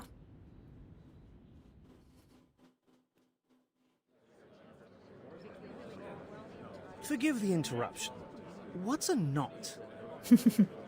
I will be glad to answer your question. Knot theory is a branch of algebraic topology. In mathematics, a knot refers to a connected closed curve in three-dimensional Euclidean space that does not intersect itself. They can also be described as shapes in three-dimensional space that are homeomorphic to circles. Knot theory focuses on the entanglement and configurations of closed curves in three-dimensional space, rather than the curves themselves. Since all closed curves are homeomorphic to circles, they can all be topologically categorized as circles. I can't look at the knot yet. It has spoilers to the ending and tied to it. That's okay. I don't think the official reverse door ships to the US. Question Laplace's expertise, but Not this currently. approach may not be the best solution for widespread implementation. The concepts are complex even for us, let alone others. We can't expect to give an advanced math lesson to every individual under these circumstances. Doing math before the storm. Nobody's got time for that. Ain't nobody got time for math. Except for As it turned Laplace. out, presenting a technical report was much too premature. We should have a complete and official report once the immunity gear is produced. Maybe you can change your approach the next time you report to the Foundation. The robot shakes her head, disappointed by the failure of her report and the listener's math level. I simply gave them honest answers. She turns her head and looks thoughtfully out the window. But this solution is deserving of widespread implementation. All we need is a piece of rope and tie it end to end. And spend 3 to 5 minutes to make this knot. 3 to 5 minutes? I mean, it's kind This of... can be done it's kind of anywhere, intricate, at I guess. any time by anyone using any type of cordage. The oldest, fastest, and most basic ritual, the key to braving the storm, is a knot. Why didn't you tell the House of Interceptors? I'm sure they would have funded us generously. I will make sure to put it in my interdepartmental report. A rare hint of frustration flickers across her face. But she quickly moves on to a subject that deserves her attention. But at this point in time, the knot only functions like an incantation. It is not suitable for widespread use until the research on the side effects and the converter are complete. There's only 4 hours In left. any case, I've completed all the tasks you assigned me. My last plea is, please never put Ulrich and I on the same team again. The researcher lets out a deep yawn, feeling as if he hasn't slept in ages. Maybe he can catch a quick nap before the final battle begins. I'm surprised that you're not in the lab. Something bothering you? Wait, don't tell me you're charging here. The robot turns to him, an approving smile on her face. Excellent job, Researcher Adler. You have proven that you are keeping the locations of public outlets in Laplace in mind, which is a positive sign for your resocialization. But I am powering up to reach my optimal condition, preparing for what is to come. The Scroll of Apeiron, the final piece of the puzzle, the key to minimizing any negative effects caused by the incantation.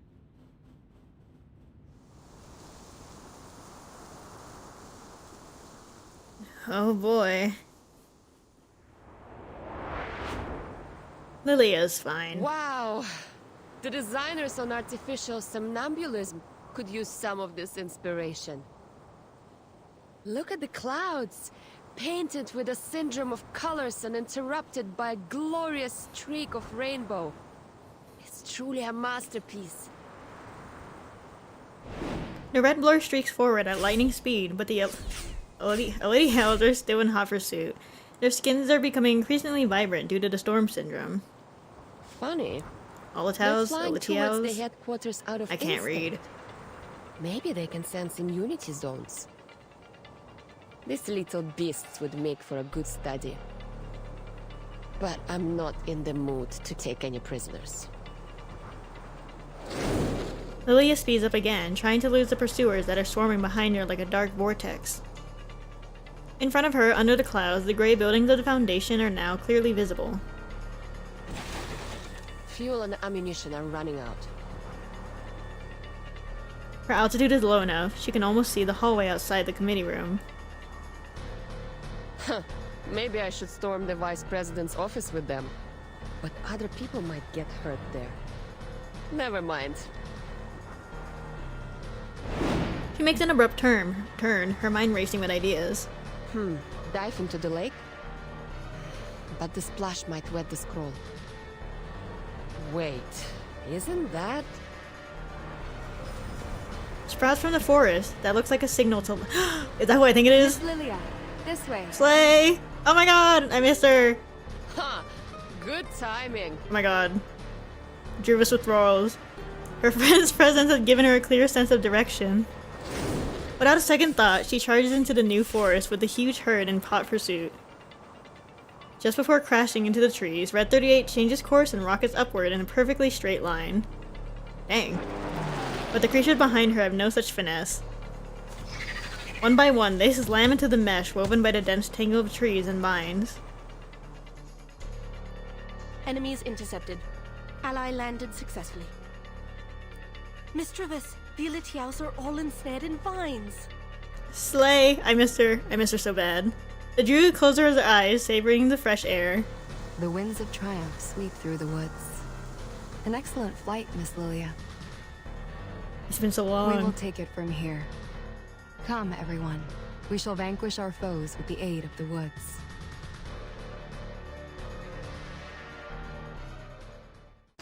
I miss you so bad! Oh my god. I would use Druvis in the team, but I literally don't have a team for her. I am so terribly bad at... I am such a fake Druvis fan. Because I do not use her.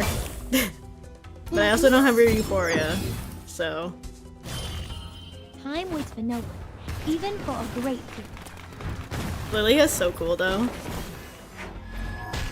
She's crazy on Red 38. Do I have to do this? I am curious though how I can't fail. what do you call this? How Enigma is supposed to deal with the whole getting humans to use the incantation. Filosofía clásica. Time waits for no one, even for a great people. Because it sounds like they can do something similar to the floppy disks, but then they have to get they need money. Hoping we see more Druvis. She's barely in the story. I know, my Pookie. My number one.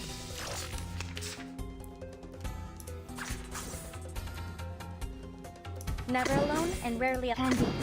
Yeah. That works for humans, but like, The stars are within your reach. is that what they said? Maybe I'm misremembering. She re-dyed her hair and got a haircut. She looks gorgeous either way.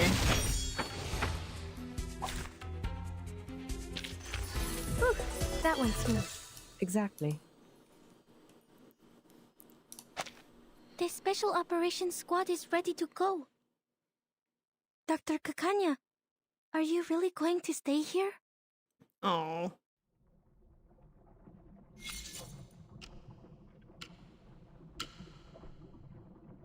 It has the same side effects as speaking to ritual, so it's fully safe. I see. She shakes her head and her fingers tight on Marcus's communicator. For more than 10 hours, she has been waiting for Laplace to respond. Marcus lowers her eyes, burying her face in her scarf to hide the tears. Oh. The doctor quickly notices her voice softens and changes to a lighter tone. Don't worry about me, young missy. This won't be goodbye forever. No! Besides, wait! I have already provided all the help I can, right? Kakania! I made Isolde show us the ritual and kept her under control, and now you've figured out how the ritual works. To test its results, you will need a couple of volunteers. But Marcus doesn't seem to find comfort in her words.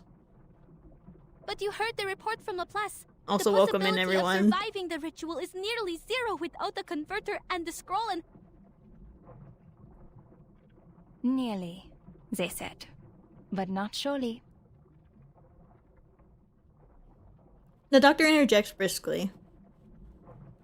Plus, am I playing where with else music can off? No, I go? have it on. I think it's just quiet here in this I was section. born and raised in this city. This is where I came from. Yeah, there's the where music. I lived and where I belong. This is my whole world. I despised the maggots under its golden surface and fought for the justice and fairness in our society. But I also cherish every detail of this city, from the intricate carvings on the theater columns to the dirt trodden by dock workers. All of these things made me me. My family, my friends, my people, and my operas and culture are all here. I never once thought about leaving this place. I have never thought about destroying it either. She looks up and sighs sentimentally. Being washed away with it would be a just punishment for all my sins. Yet her eyes are free of darkness and despair. Marcus can clearly see her determination. I wish I could be as brave as you are. See you, Miss Clara. She gently reaches out to her. Not far away, the Special Operations Squad is ready to go. The helicopter begins to whirl, its last errand of the day. Inside the cabin, Isolde sits between two razor operatives, her wrists bound in cuffs. Hurry, ladies, before any of us turns into one of those exquisite paintings. Sorry, but the headquarters is too far for the teleportation disc from here. You'll have to bear with us smelly old grunts for a little longer. It is time to part ways. Goodbye, Miss Marcus. No, Sharing wait. this hour with you has been an honor. Their warm hands clasp in a powerful handshake. With a wave to the teary-eyed girl, Kakania turns around and heads toward the city of madness. Is your birthday approaching, Doctor? She twirls sharply around at the entranced voice. Isolde reaches out into the air, still in a dream she's unwilling to wake up from. There, the world is unchanged, and each day is filled with bliss.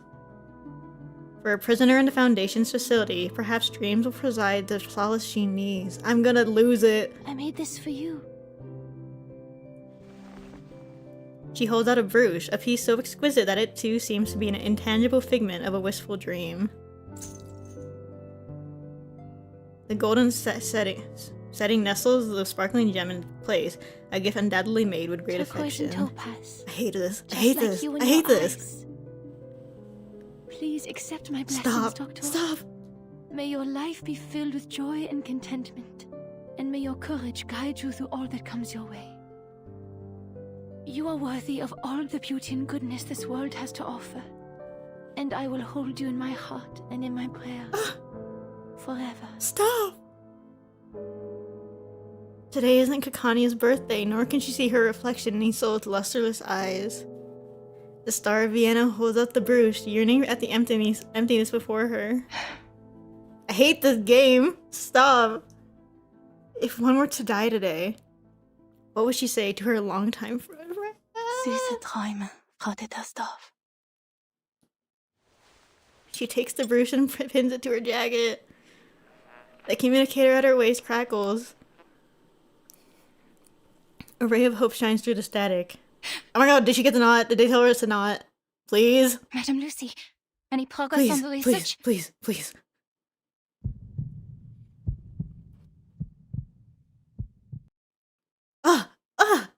Oh my god, this game is so evil.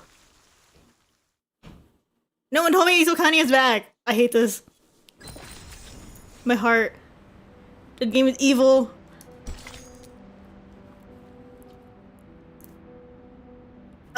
And she's just gonna she's gonna be a prisoner in the Foundation. I hate this. Hymnus ad Bacchum. So I will rejoice, dance freely, and savor my wine. Fun fact: that brooch is a reference to a real piece of jewelry that the creator made for the woman they loved. Save me. 6 is awake? Save me.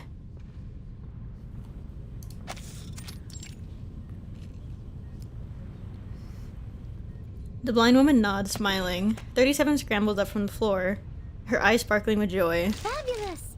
Now everything is perfect, like the number 10. He will be happy to hear that I've cracked the code. She skips across the room, the paper with the knot on it still in her hand. I did it, Burton! Yes, you did. I have proven the light of truth still shines. With Sweet some little time, thing. communication, and a flash of inspiration, we can bring it down from the unattainable skies and let its radiance illuminate all. And I've also proven that the truth is not out of reach or too distant to grasp. So, once Sophia knows about this, she'll come back to us, right? Come on! She opens her eyes wide, eager for the affirmation she yearns to hear. I'm sure she'll be happy with what you've accomplished, 37. I'm gonna lose it. I'm gonna lose it. She nods with satisfaction and quickly dives back into her work, further perfecting the solution. The leaps in progress and the news of Six's return had filled the lab with smiles and lively conversations. Yet the most active members of the past are not here for the celebration. Did 210 and Lord, 888 mind go you, to get Yuri. 6? I hate this game. This game is so mean.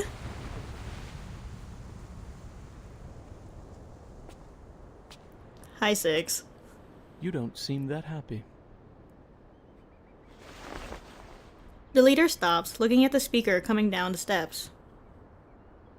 The Star of Hermes deciphered the code of Aperon. She found a way to cross the emanation. We should all feel happy for her. The leader does not answer, having mastered the art of silence over the years. The rhetorician doesn't care. He can effortlessly engage in dialogue and is at ease in any conversation, even with a rock. Yet here you are, so indifferent. It is because you, too, know that what has happened will not change, regardless of whether she figures it out or not. That's A meager true. ritual to save people from the emanation is nothing compared to the disruption of the law above. It also cannot change the fact It really that is our the Doom faith Fury game. is dead. My god. We're talking about how the island has sunk, and we're now sailing in a tsunami. A tiny miracle, a spark of inspiration, won't save the ship from the wrath of the tides. Her tone is sarcastic, but his tone, sorry. Mockery is To be missing. honest, I was surprised that she asked such a practical question. I guess the trivialities of the phenomenal world did eventually affect her. It's a shame that many others lack her determined will to see beyond the void of our broken reality. What's your point? Can't you see? I'm getting a rise out of you. He beams a huge grin. Who would have thought that our great, perfect, honorable leader of the School of Apeiron has been a nihilist all along? You never revered the truth, did you? That's why you kept us in the dark for 4 years. You never respected our beliefs for a second in your life. Oh my god, they're beefing. The man down the steps shakes his head. The people who seek the truth are more important than the truth itself. I may not understand that ever-shifting number, but I do understand and respect the people here. He's continuing the conversation, a rarity to behold. Ever since becoming 6, he'd rarely had a chance to unleash his sarcastic wit. So you know the secret. What now? Now that you know the truth could lead to a nihilistic void, I wonder if you would abandon our doctrines, our wisdom, and our inheritance, and step into the darkness in a fit of rage. When truth fails, sophistry prevails. Correct? Ha! We cannot deny that fate, the unspeakable, holds wisdom beyond our understanding. Perhaps it does take a resolute skeptic, an impartial nihilist, to steady this ship and remain detached enough to look on from the sidelines. 210 looks up at the distant grape-colored sky. It's a pity. This was supposed to be the best time of year to make wine. He leaves without looking back. Oh my god, they broke up. The silent leader continues on the familiar path.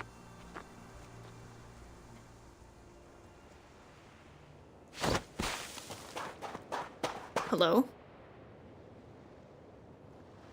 A short distance away, 37 slides gracefully down the stand and runs toward him. 6! You're here! 888 said they're holding a celebration before the arrival of the emanation, in honor of the living and the dead. Will you join us, 6? 37. Do you remember the story of Socrates? The one you told me in the cave? The trial is over. Why mention it? You should answer my question first. Her words trail off as her eyes suddenly widen in fear. She's completely fixated on what's in the distance, what's happening. She knows the feast is underway, and she's recalculated the safe zone for them to hold it in. But now, people are laying out food and wine on the ruined beach, among the rubble and wreckage right next to the remains of the battlefield. Why? Wait, are they holding the ceremony outside the immunity zone? I told them to go to the meadow near the top of the mountain where they will be completely safe. I've checked my calculations over and over, leaving no room for error. Hey, I don't like where this is going. 888 must have made a mistake. I need to warn them. Her tiny arms are held back. Blonde hair droops over 6's eyes. 37 looks back in confusion at the leader's unusual behavior. 37. Either be wise, uninvolved, and look on, or be practical, involved, and suffer. Which one will you end up choosing?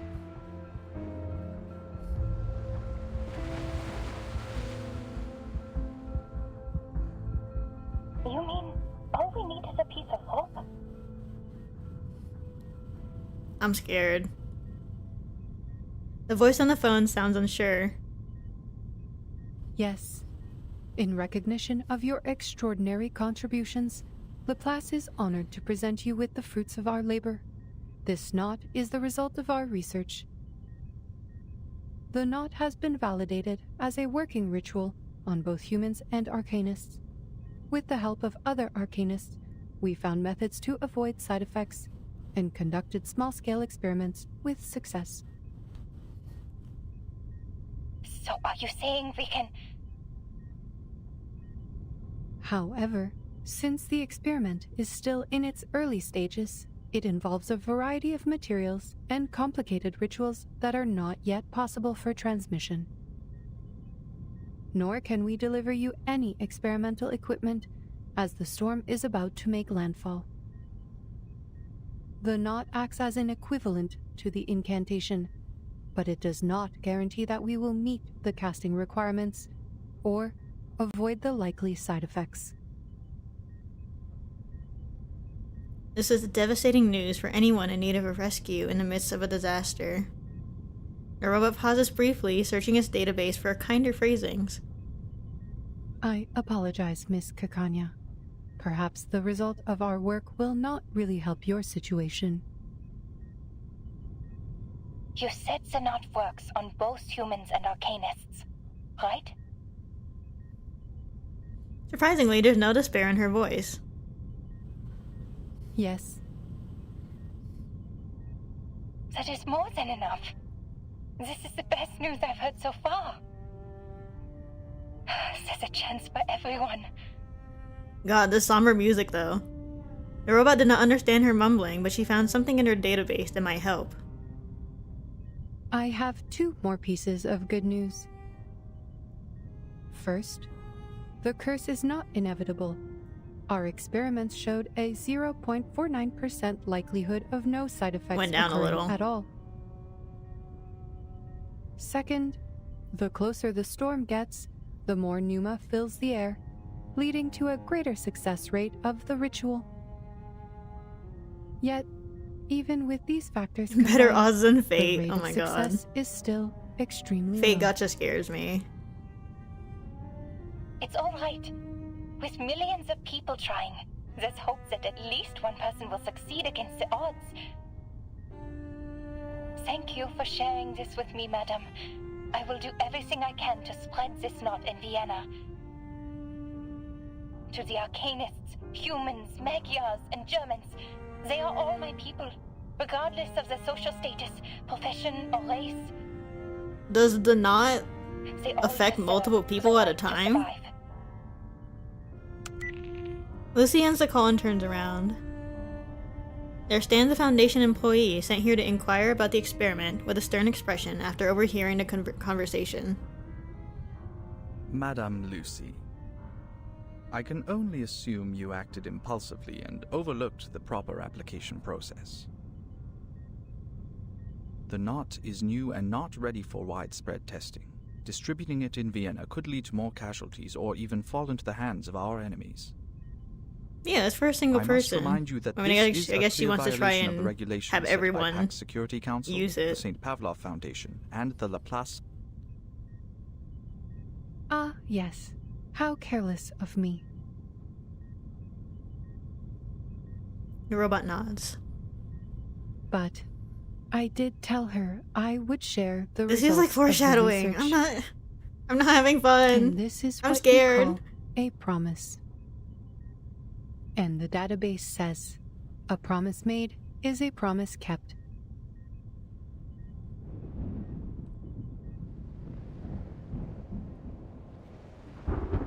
The storm is imminent. The final moment has arrived. My brothers and sisters, put down your cups for a moment and lend ear to me. We were born extraordinary, yet estranged from the world around us. Throughout the ages, we wandered the world like a ship lost at sea. Despite the instability and chaos, we persevered, and together we sought after the truth that would illuminate us all. Through introspection and contemplation, we cleansed ourselves of hatred, madness, and delusion, and embraced the value of beauty and harmony.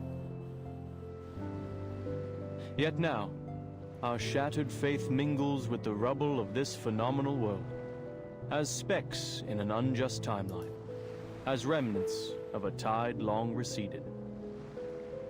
The dream of the transcendental world is broken, and the order of the transcendental law is no more.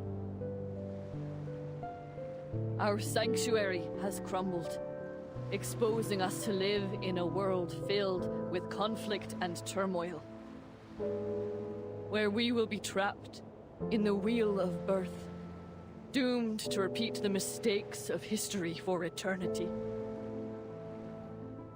But do not despair, for there is another way to the truth. It is a path fueled by unbridled passion, one that was stifled by moderation and restraint, a path that transcends the individual, breaks all boundaries and limitations, and leads us back to the essence in a fiery blaze of glory. This path is the emanation, which we strive Oh, into no. for the ultimate truth of our journey.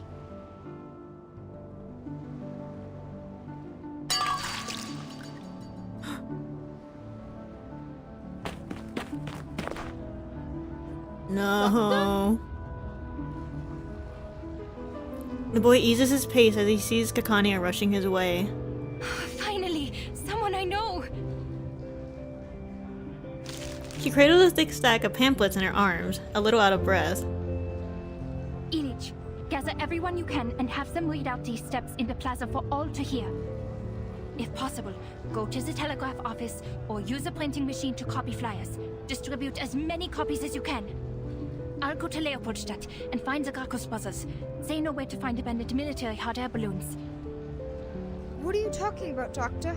People are too busy trying to escape. I want nothing to do with those crazies. This? A guide for tying knots? Don't you know the world is about to end? So many warnings. Who'd want to read this? The people who want to survive will read it. I can't guarantee That's anything. true. It's a gamble for our lives. But people have a right to try before doomsday arrives. People will do anything. Please trust me one more time. Please. The boy recognizes the plea in her voice. Fine, Dr. Clara. If this works, your coffee for the rest of your life is on me. Oh.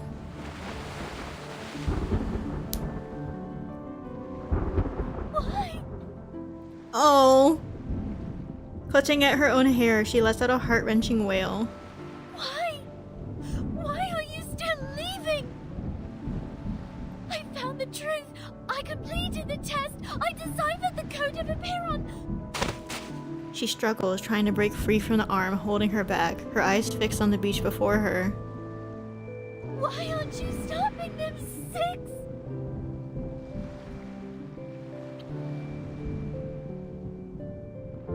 A friendly figure comes up to them. Hello. Oh, Marta. Are you joining them, Miss Marta? She smiles and shakes her head, turning her face toward the leader. I find myself uncertain of which way to go. Would you kindly give me some guidance? The guidance I can offer you is limited, Miss Marta. I think fate knows its own fate better than anyone. Thank you for your advice. I think I understand.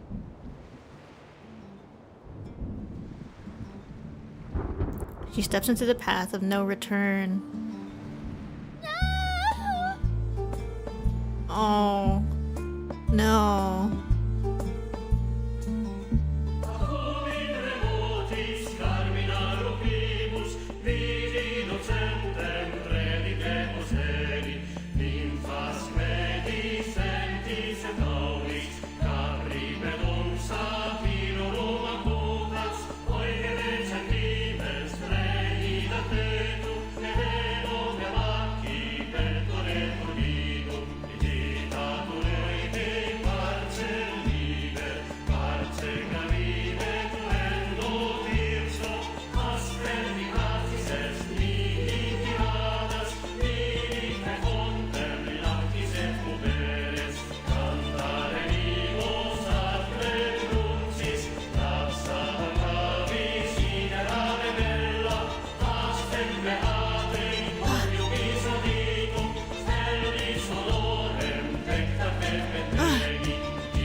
hate this. Oh, I hate this.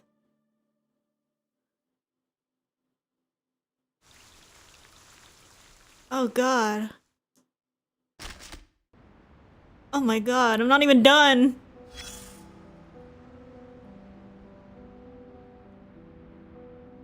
Ah. Dude! Oh my god, 37 crying. I hate this. I hate this game! Dude! Oh my god. Evil. That's so evil!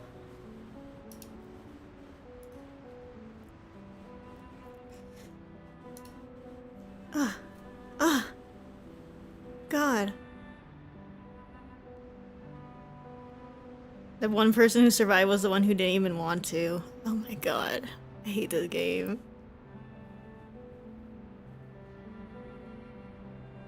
That's crazy. Mm-hmm. My dear child, look at you. You're exhausted. You are damn right I am. I couldn't be, or your hair will get all knotted. And it will hurt you when you try to untangle them. I'm not surprised. An old friend of ours, not. Often, we learn our knots before we even know how to read and write. A knot could be an obstacle that breaks the consistency of a flow. And also a reminder of forgotten things. You can use just about anything on hand to make a knot. Leaves of grass, the fur of an animal, even fallen hair. But the sturdiest knots are tied with rope. Knots are often found in many stories. Signify promises, counting and measuring, an instrument of salvation, and one of execution. Oh, I could go on all day.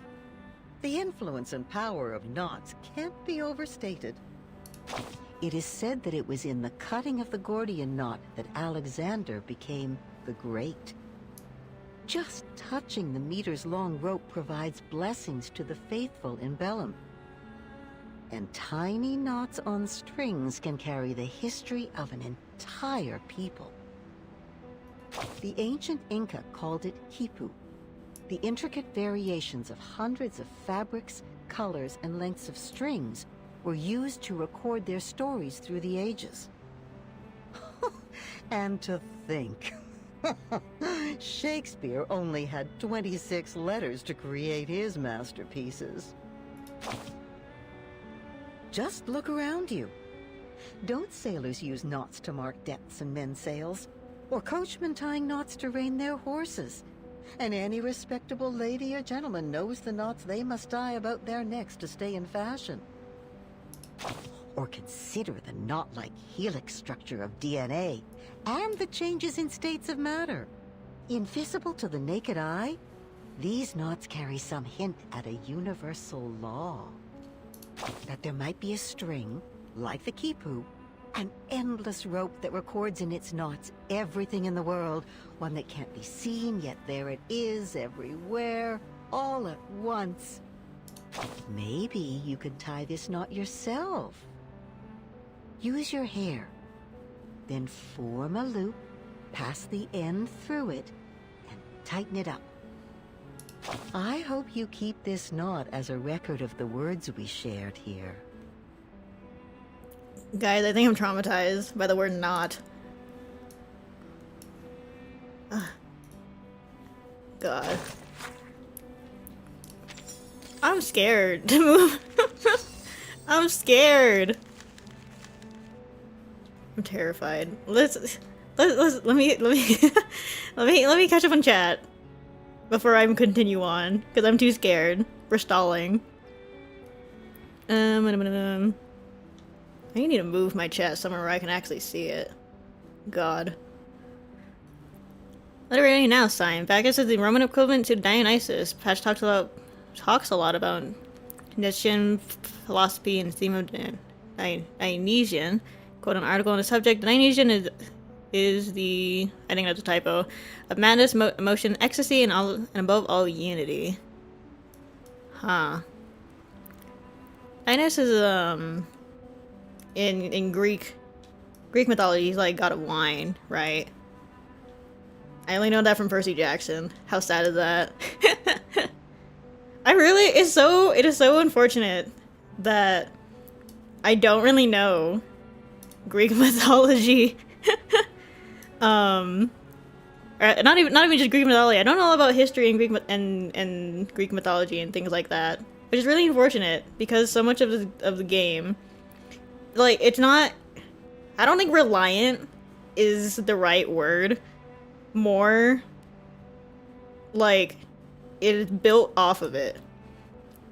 So, like, I'm sure that you could easily enjoy this game without that prior knowledge, but like it just makes it better based on all the things that you guys always tell me. It just kind of elevates that, which is so cool. I'm not a history girl though. I'm an artist. I'm an artist programmer. Sorry. 37 VA really popped up here. Truly crashed out for her. I know. Oh my god.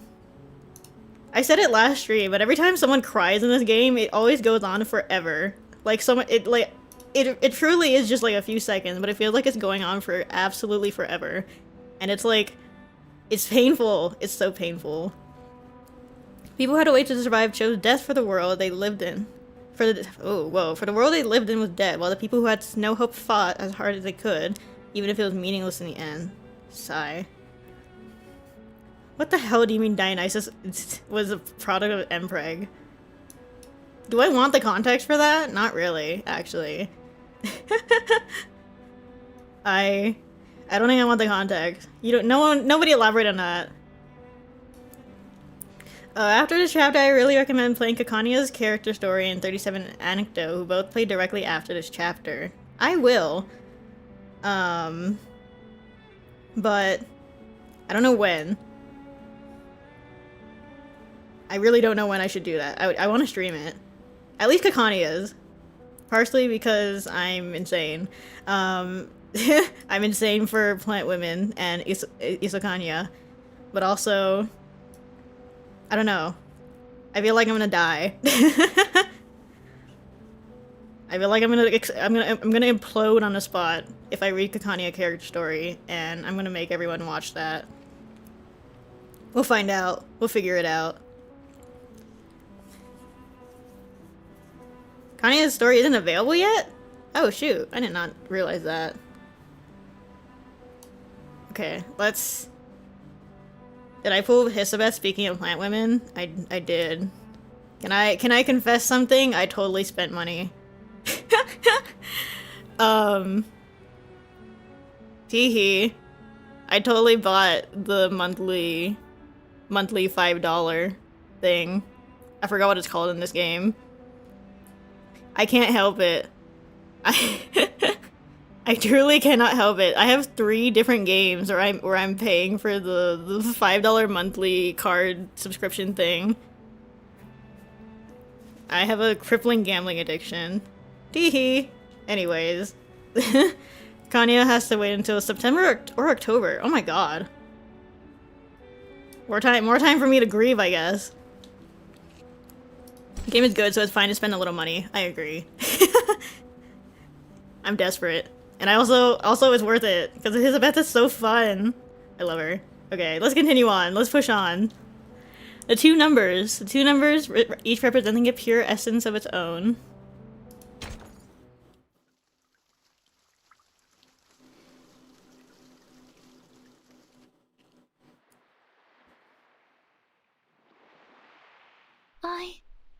I don't understand.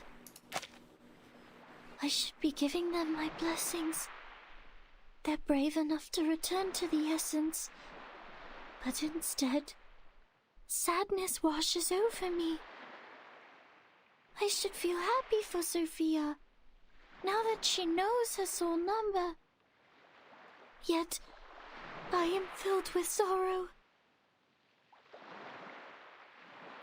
The beach is quiet, clean, and perfect again. The storm has washed away everything that's happened, the war, the crowds, and the clinking cups, all gone. It's restored to the likeness of a better time with no remnants left behind.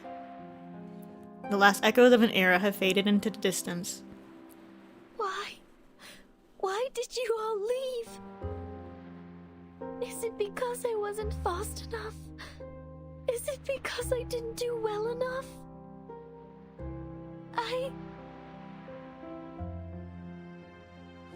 Her petite frame sways in the breeze until finally she crumples to the sand.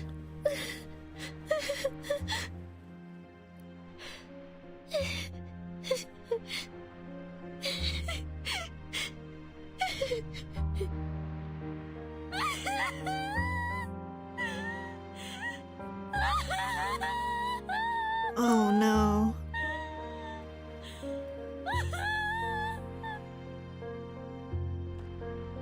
Rivulets of tears stream down her cheeks, mixing with the mud on the ground. Her face, hair, and gilded robe are marred with stains. But she shows no concern as she bawls her eyes out, her grief tearing at the core of her being. Like the first cries of a newborn entering the phenomenal world.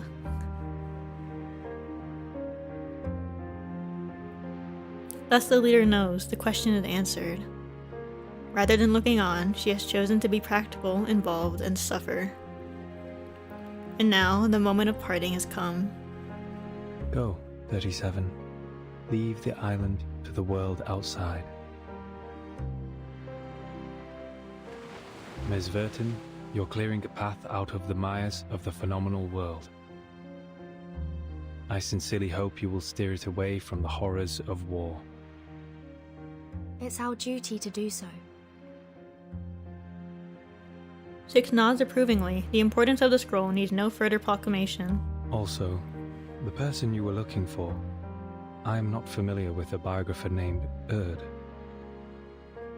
I completely forgot in that's my what we were doing in the recollections first from the place. previous 6, there was a lady with a soul number just as unique as yours. I have erased the name Erd from my memory. Sadly, these vague scraps of information were all that I inherited. I hope they will be useful to you. He turns around. With another look at the empty beach, he starts walking back. Some believers trail after him without hesitation. Seeing this, the girl wipes off her tears and scrambles to her feet. No! Wait! Six, where are you going? Everyone is gone! Sophia, 210, 888, and now you too? I'm returning to the cave, 37.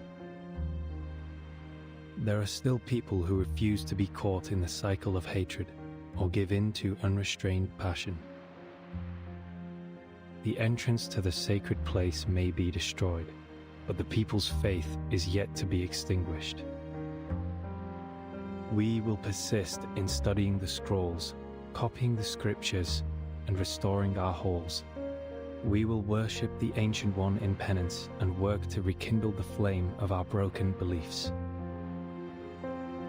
The island is a manifestation of our choices, a haven removed from the phenomenal world, a place of order and harmony, and it is our determination that will sustain its tranquil existence.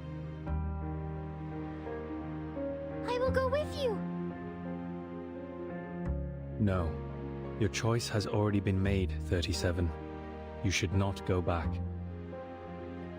The sorrows and doubts you have can only be alleviated by experiencing the outside world. 37's face turns completely pale. Six shakes his head, looking toward the setting sun. Thousands of years ago, the first faithful ones fled from the Roman Empire and journeyed to this island, where they founded the School of Epeiron. 500 years ago, refugees from Arabia found shelter here. They filled the cavern's shelves with copies of their writings and texts. Half a century ago, scholars who had their research exploited for warfare came and expanded our knowledge on modern mathematics. There were many 37s and 6s among them. Yet, are we any different from them in essence? Even if we are no longer here, the numbers 37 and 6 will still exist. Even if the island sank, these numbers would reappear elsewhere. The integer sequence is infinite, 37. Rather than clinging to a set of specific numbers, you should go and work out your own calculations and conclusions. So now you're choosing to be wise and look on. But I don't understand. How could one be wise by being uninvolved and looking on from the sidelines? Six let out a sound, almost a chuckle. You overestimate wisdom, Miss Verton. It can't do everything. Wisdom can free people from ignorance, but it can also lead them to a nihilistic void. Yet, someone will always seek this wisdom, even if nihilistic, to briefly rise above their worldly troubles and find some relief. And someone will have to stay here and provide a neutral haven for the drifters of the phenomenal world, and give the lost souls a harbor to return to. He turns again, ignoring the calling behind him this time. Wait! Six! Wait! She rubs her face with her palms and pulls up her robe, running down the beach. She stumbles over a pebble and falls, but she pushes through the pain and rises to her feet, still running as fast as she can. Wait, Six!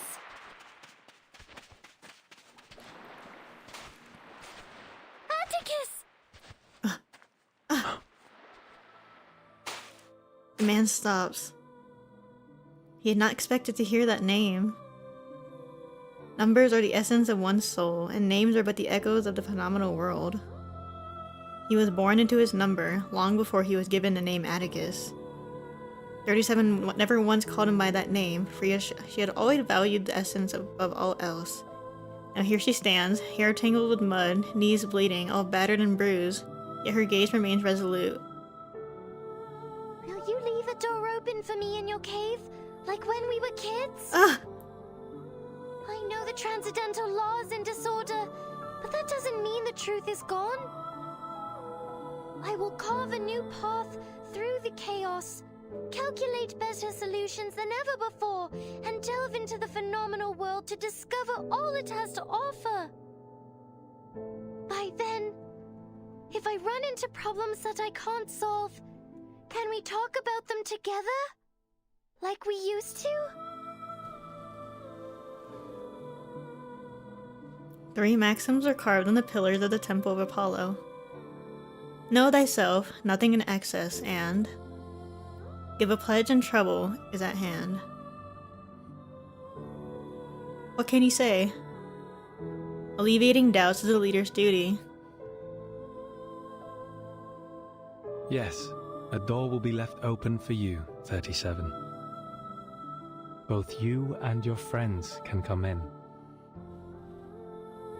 It's a promise, Six. Save me. Save me. She brushes away her tears and waves to him. It's still a goodbye, but it's no longer as devastating. The last of the Apeiron followers have left, leaving only the Timekeeper's team on the beach. Zeno sent a ship to pick us up. Let's go, 37. The researchers of Laplace would love to meet you. The girl's shoulders are trembling.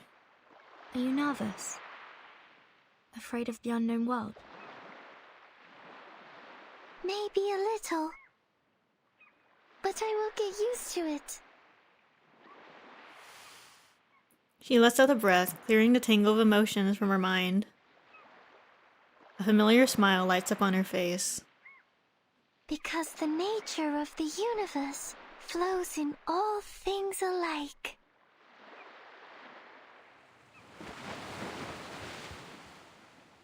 Oh my god.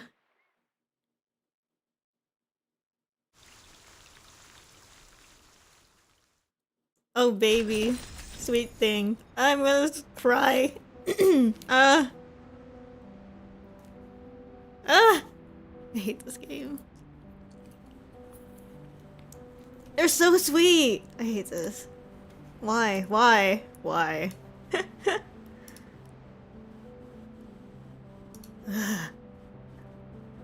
There's still more. Oh, they're so sweet! What the heck? I wasn't expecting. Little 6 and 37 heart to heart. They're kind of sibling coded. If I may be delusional. I hate this game. So mean to me. Ugh. Fun fact, Nietzsche rejected nihilism and he proposed ideas to overcome meaninglessness. It's just he's been mischaracterized. Interesting. The umbrella and the knot. It may not be important to remember an era, but it is important to remember the people. Jesus.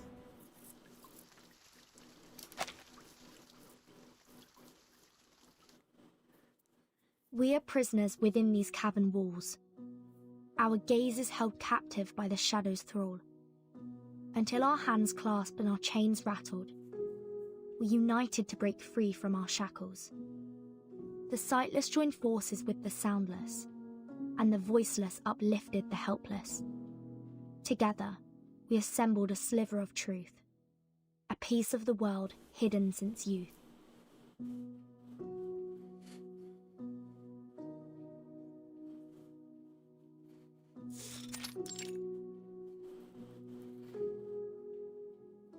Oh, hi Have Mesmer. you got something for me, Mesmer? Mesmer Jr. looks worn and tired, but her demeanor is still somewhat friendly. Dark circles are clearly visible under Mesmer Jr.'s eyes, just like every Laplace member encountered today. Yes. They asked me to give this to you. An umbrella. The culmination of our research. The crystallization of man and all its wisdom. The protective gear against the storm. An umbrella. Something you personally don't really need. She takes a sarcastic jab as she opens the white satin umbrella. It's a nice umbrella. Equilibrium umbrella. This is the first model, consisting of a converter, a harmonizer, and a ritual core. Got the foundation colors and everything. Generates a balancing field that can cast rituals in the storm, taking account of the wielder's capabilities. The harmonizer's markings are inspired by the scroll of Apeiron. Madame Lucy tested it against 162 known side effects and found it God, every time they mention the side effects, it just keeps going up and up. The original scroll has been returned to the island. This is only a simplified and duplicated rendition. The 162 curses aren't all of them, right? Correct. The umbrella is merged too. Side effects, God. So the umbrella is only a prototype. Please ship to the US phase. again. Come back to me. And the ritual core. At first it was called Foundation trying to outdrip the Manas. in honor of the I fear contributors. They won't find much However, luck. Both of them turned it down. Yes. I still remember what 37 said at the time. She would rather name it after the mathematical properties of the knot, even if it's too much of a mouthful.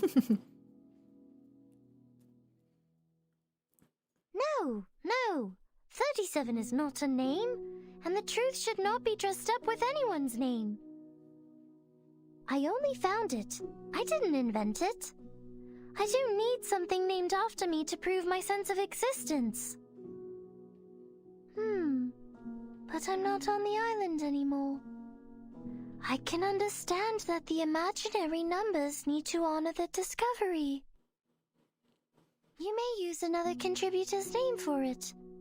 I'm willing to accept that.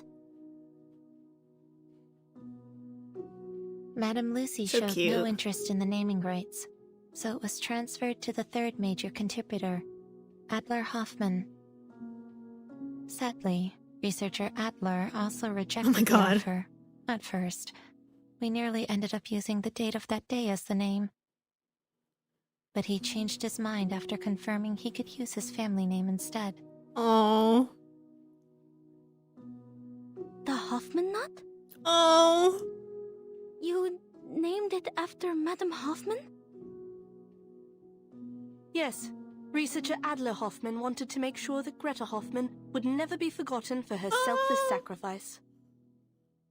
Level 4 Adler, Investigator Marcus, Greta. please accept this umbrella. It is rightfully yours. She received an equilibrium umbrella. Its pearly sheen creates an illusion of pure whiteness in front of her. Stop. Given the incredible contributions you have made, you're welcome to apply for a well-deserved and extended vacation. No. I will request for permission to go out. My era has gone. But with this umbrella in hand, I will venture into the new world and marvel at what's to come. Marcus looks up at the sky. Will the sucker tort taste the same? Stop. With the umbrella in her arm, she bows to the Foundation staff member. Then she turns and walks towards the light. And lastly, the asymmetrical nuclide R in the handle of the umbrella is supposed to protect against the storm syndrome, but this still needs to be confirmed through testing. It's okay. This is the one thing we need the most. If you have no further questions about its usage, I'm heading back to the rehab center. The afflicted researchers there are in dire need of my magnet therapy. Don't you think 1 is not enough for my needs? I think 5. No, 15 might be more helpful. An unexpected question. Mesmer Jr. stops with a surprised look on her face. My suitcase can't protect humans from the storm. They'll need the umbrella to survive. She's thinking of Snyder. Oh, God, save me. Save me! Mesmer Jr. interrupts. Just a reminder, timekeeper. This is only a prototype. The application forms for the umbrella are available in the Foundation lobby. Feel free to apply for as many as you need. She turns and leaves, not staying for another second. Thank you, Mesmer. The amount of sunlight is just right. The umbrella pops open, rotating with a touch of grace. Against the white fabric, the golden knot gleams with brilliance. 37 was right. It is a beautiful shape indeed.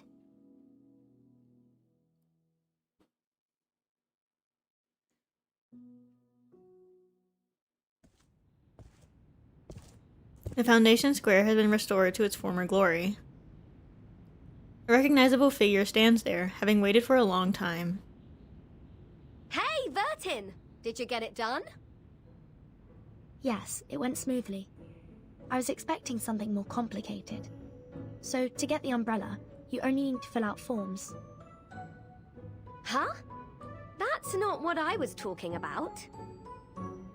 I'm talking about the brave and glorious sacrifice of my apple II. Oh. Don't you think the Foundation should compensate me with a shiny new I'm sure ship? they'll get to that eventually.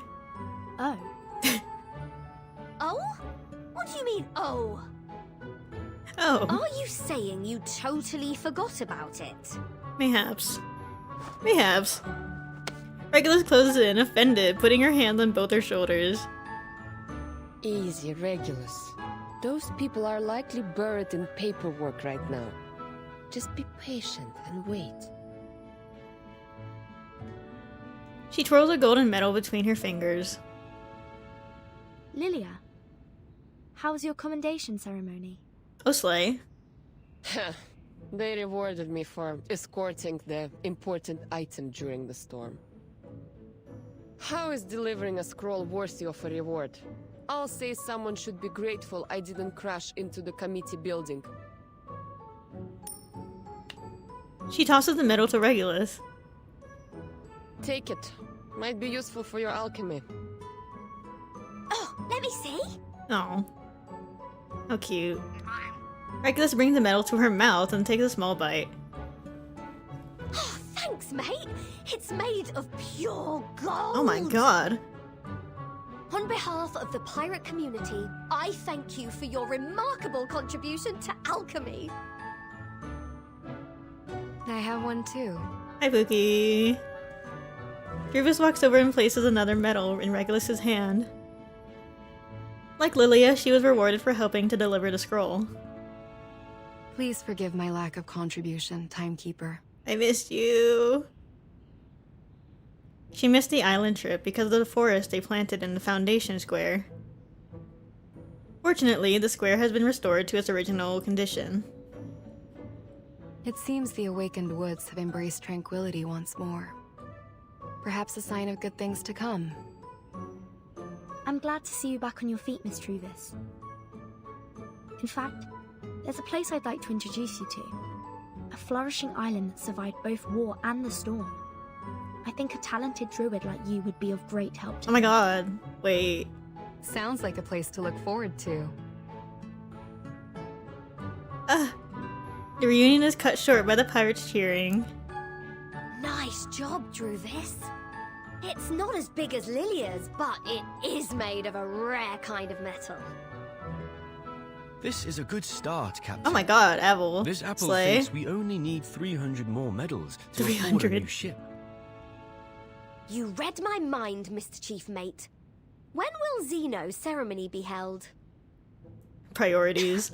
This captain is not a fan of these ceremonies. So, could they just mail me my medal? Naroccan pirate coughs awkwardly, her eyes darting away behind the cover of her shades. Sotheby! Something. Oh my god, the gang's all here. Holding a medal exchanging party. Sotheby! Regulus rejoices at the sight of the little lady, tears welling up in her eyes. Aww. She stretches out a hand and Sotheby immediately gets the message. But I don't have a medal. All I have is this big round golden... A handful of weighty jewelry is placed in Regulus's hands. Oh my god. Captain, I think we can buy a new ship with this. Regulus wraps her in a ginormous bear hug, moved to tears. Oh my god. Praise Sotheby, the most charitable woman in history, the revitalizer of the pirate community, the prime sponsor of the ingenious alchemist, and the bank vault on legs. Regulus! Regulus! I always forget that Sotheby is, like, loaded. Zeno runs over panting, waving a stack of stamped papers in her hand. The timekeeper asked me to request a new ship for you, and we have the approval. Oh. Oh my god, The Verdun. Foundation will rebuild Apple II and pay for its maintenance. Huh? Oh, Verdun. Funny you say that, Sinetto. The trees sway in the breeze and the sunlight streams through the leaves. It is a fine weather to set sail again. Now we have 2 new ships. Aww. I love Team Timekeeper. Oh. Notification on receiving the Equilibrium Umbrella. Special notice to all, the prototype of the first generation personal storm immunity device, commonly known as the Equilibrium Umbrella, has been completed and validated through Miss Lucy's testing. Thank you all for your contributions and sacrifices. Everything you have done today will be forever remembered in history. Special thanks listed in alphabetical order. Abigail Adler, Afra Alice. Miss Lucy should be first on the list, but it's an alphabetical order, it's only fair. Adler sure got lucky with his name on this one. Oh well, he deserves it. I'm off on vacation. I'll treat everyone later. Remember to come along. Aww. Everyone's happy. Not me. Mostly everyone's happy. Kind of. Somewhere there. And now the curtain call. She brushes off the raindrops from her shoulders and steps into the new world. Here we are, everybody. Last stretch. The youth are sailing for a new world. Well, the old are saying goodbye to the world they knew.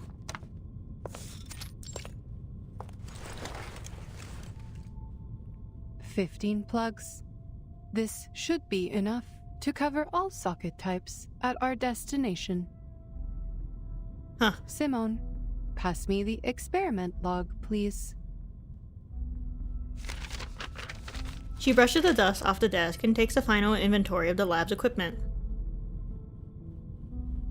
She leaves the lights off, not needing them any longer. An urgent knock sounds from the door. Come. Whoa. Before she finishes her protocol for human social custom, the door barges open. Madame Lucy, is it true? Are you leaving Laplace? Yes. The inquiry is over. Excuse me? This is the decision of all parties involved. You have got to be kidding me! Excuse me? Enigma pounds on the table, sending the dust from the experiments into the air. After all the incredible contributions you've made, they're suspending you? This is absolutely ridiculous! Suspending? Without you, there would be no umbrella, and everyone would have died from the side effects! But many did perish because of me. I had underestimated the danger of the ritual, and it ended up spreading uncontrollably. Did you not once have the same opinion, researcher Adler-Hoffman?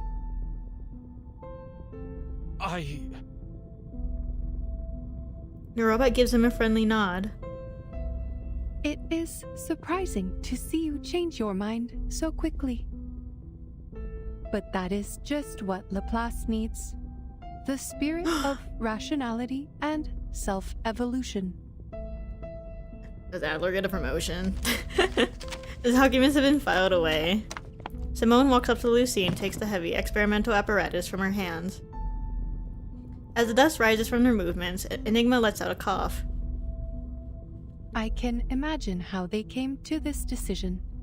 They must have considered the backgrounds of all the employees, including their social status and race. After 8 years, we finally created an umbrella to withstand the storm. However, our methods for achieving such progress and breakthroughs were too much for some to handle. People needed an outlet for their frustrations, so someone had to be held responsible for the accidents and casualties.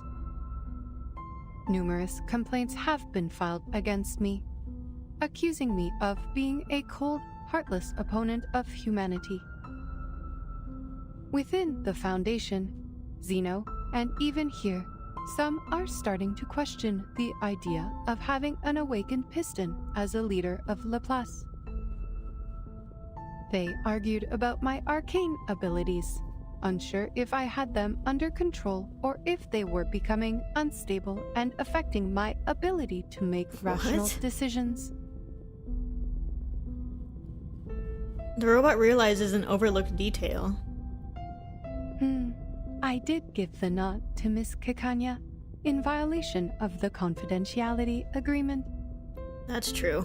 But ultimately, it helped people survive, and that is all that matters. But Enigma does not pick up on this realization. He's already enraged, fist clenched in a ball. So they're questioning your standing because you're an awakened? An arcanist? They're doubting the rationality of a machine that values technology and progress above all else? Robo-racism is Could crazy. anything be more absurd? Even I, a human, was on the verge of giving up. It was you who convinced me to save our species. Oh my god, Enigma. My question is, why You're are incredible. you so upset? This does not affect you. In fact, you may be promoted. Laplace is setting up a new department, and you and Ulrich. After he said he doesn't want to be in the same team as Ulrich. Weil das verdammt ungerecht ist! Diese Leute kennen dich nicht. Sie haben nicht mit dir gearbeitet oder dir zugehört. Und doch ernten sie freudig die Früchte deiner Arbeit. während sie dir keinen Respekt erweisen. Der einzige Grund, warum du suspendiert wirst, ist, weil du, ein Erwachter, nicht wirklich sterben kannst. Oder sie würden dir jetzt eine Ehrenmedaille auf deinem Grabstein verleihen. Oh my god. Maybe you Speak your should truth. take up that offer. At least you will get a promotion as a just reward. Enigma opens his mouth, but no sound comes out. He wants to tell her she's wrong about him wanting the promotion, but he's too flustered and angry to speak. The robotic eye slit pulses, and she continues in her unemotional tone. By the way, Ulrich ended up receiving a medal. But like you, he was not exactly thrilled either. He is outside the committee building, refusing to eat in protest. But everyone knows how resilient the Awakened can be. It is going That's a little poorly. silly. She shakes and sighs, deeply remorseful for her subordinate's behavior. I will suggest that one of you take this position. No one knows this research better than the two of you. Not a chance. The research must progress, and you also need to ensure that the results will not be abused. A valid concern. Scheiße. You're right. Enigma is caught in a fierce battle between his principles and his duty. But the robot doesn't notice these unimportant details. She nonchalantly walks over to the chair and runs a final battery check. The punishment does not bother me, Researcher Hoffman. Power exists only in your dictionary, not mine. From the moment of my awakening, I have been unable to comprehend you creatures. And even now, that remains unchanged. She states with no emotion added to embellish her delivery. Enigma's mouth falls open in shock. Meanwhile, the robot just keeps on talking. We operate in different ways, just like how our fuels differ. But the bright side is our paths align. Whether we are creatures or machines, humans or arcanists, most of us strive for a better life. It is this primal desire that drives progress. That is why I put on the mask of a human and work on improving my appearance and speech, all for the sake of better communication with you. Unfortunately, my efforts do not always pay off. Some say that the more human-like I appear, the more different I seem. I mean, her just like face, her her like human face is a little uncanny. But I am who I am, and my motivation is not to gain recognition from others. Our aligned path leads us to progress, and that is all there is to it. Thanks to the invention of the umbrella, Laplace can now resume its research unhindered. And if there is someone better qualified to lead, I am more than willing to remain a humble cog in their machine. Besides, Miss C introduced me to a beautiful resort. The lake there is rich with arcane power. Oh. Perfect for an awakened arcanist. At least like she's not me. just gonna be Not like only basically is it a homeless. resort, but also an independent team with a good amount of freedom. My only concern is if they have adequate power supply. Oh, rust might be a problem. Perhaps I should ask Researcher X about his titanium derust machine.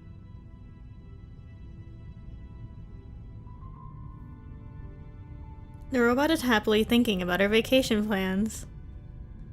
She has completed all preparations for departure. Time to go, Simone. Madam Lucy. Oh, she's talking please about take the a look at this suitcase. before you go. That's kind of funny, actually. A stacker of reports is handed in front of her. This is a report you compiled during the storm countdown, detailing 126 side effects and how the scroll alleviates them. I have some questions about the data for Type 34. Lucy flips it open and dutifully goes through the list one last time. Yes, I can see a few errors in here. Unfortunately, I have to complete all of the handover procedures today. Perhaps you can ask Mr. Ulrich about it later. She hands it back to Enigma, but he does not reach for it. He looks at her, grief-stricken. Oh, Enigma. The side effects left a mark on you, didn't they? There are 162 side effects, not 126. There was also an obvious typo in the data for Type 34. We noticed it long ago and corrected it. Took only 5 seconds. You sacrificed so much for this report, yet you could not see such glaring mistakes. You called me Researcher Hoffman earlier, a name you haven't used since you took over Laplace 8 years ago. To avoid confusion with my sister, you and our colleagues started calling me Adler instead. Moving closer, he asks grimly. How much data did you lose to impair your research abilities like this? Oh, Is this why you have to leave Laplace now? Lucy. The progress you've made has helped so many, but at what cost to your own well-being? The robot does not answer, a rare occurrence. From her side, Simone gently takes the file for her. We should go, Madam Lucy. Goodbye, Researcher Adler. Thank you for correcting my mistake.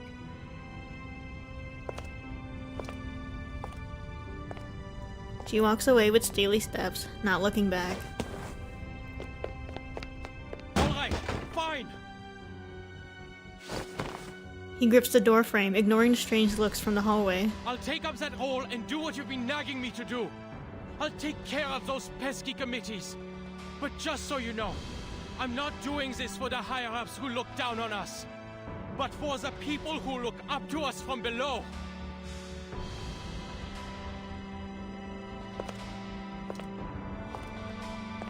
The footsteps continue in rhythm. Her duty here is done. Then, another voice calls out. Madam Lucy!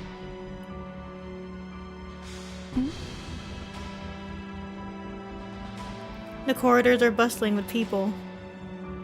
Researchers, clerks, directors, and security. Every Laplace employee is in the corridors from bottom to top floor. The same voice shouts. All attention! Salute! Papers litter the air like snowflakes. Everyone says goodbye in their own language, tossing files over the railings. The countless drafts, the designs, and forms from the past 24 hours rain down. They were created for the storm and have completed their mission. Just as did the robot. Simone, why are they throwing papers at me? Are they rejecting me and banishing me? Oh, Lucy. On the contrary, madam, they are showing their reverence. Oh, I see. The robot is without a face and a motion module today, so she turns away from the crowd. The sunlight dances on her metallic surface, enveloping her in a golden aura. Let us go, Simone. I miss the Laplace chargers already.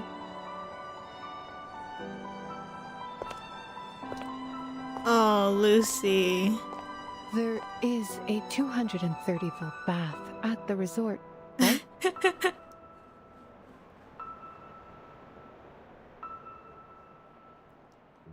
Did they not think of the janitorial staff? Hey, listen. That was a beautiful moment.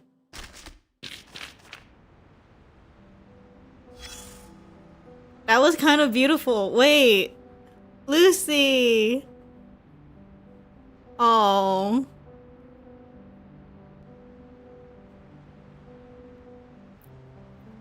Will I be pulling for Lucy when she reruns? Oh my god. I feel like I have to.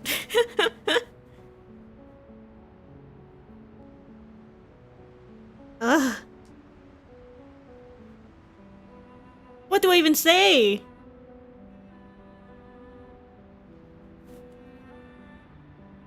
Ugh. Ugh. Oh my god, wait. My overlay is blocking the... Hold on, look. Look. Where's my over... Go away. It turned into an umbrella. That's so cool. This was just like a drop before. Ah! I'm in shambles.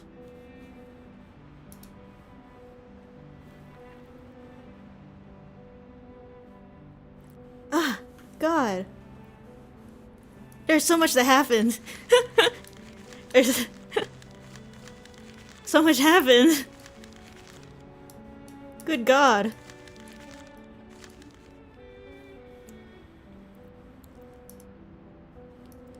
That is a beautiful chapter. As tragic as it is, right? That is a very beautiful chapter. Should I read this trail? Pale green characters flicker incessantly, and in a second, dozens of messages appear on the fluorescent screen at the same time. It is clear to see that life must go on. Lucy has resigned. Who'll be in charge now? Ulrich? He's the second most reliable awakened in the scientific computing center. Some other than Lucy, I guess. No one wants that seat. It's electrified. Ulrich is the most opposed to this idea. He's on a hunger strike in front of the committee building. I guess he'd rather starve to death than sit in that electric chair. How about John? He's a man with clear logic and good project management skills. Lucy was an excellent leader. The casualties this time shouldn't be her fault. The best option is to let her come back. I agree. Which John? I hope you don't mean the one who speaks in hexadecimal. I recommend John for the mechanical engineering group. He's very creative and forward-thinking, definitely the right person to run the scientific computing center. Last week's major power outage was caused by that John from the mechanical engineering team, starting all the lab machines in parallel. He's been suspended and has been undergoing psychiatric evaluation ever since. I read a picture of John from the medical team. God, there's so many Johns. John from the medical team had caused a huge explosion while testing a new drug for him in the last month. Luckily, since he's from the medical team, helped with a hand, and he's still sleeping like a baby in his hospital bed right now. Why are there so many Johns?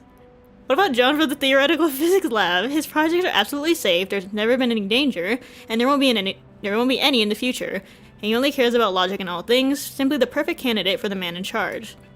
John from the theoretical physics lab applied for a transfer a long time ago. The only person still hanging on to that group is probably Adler, who forgot to transfer his files.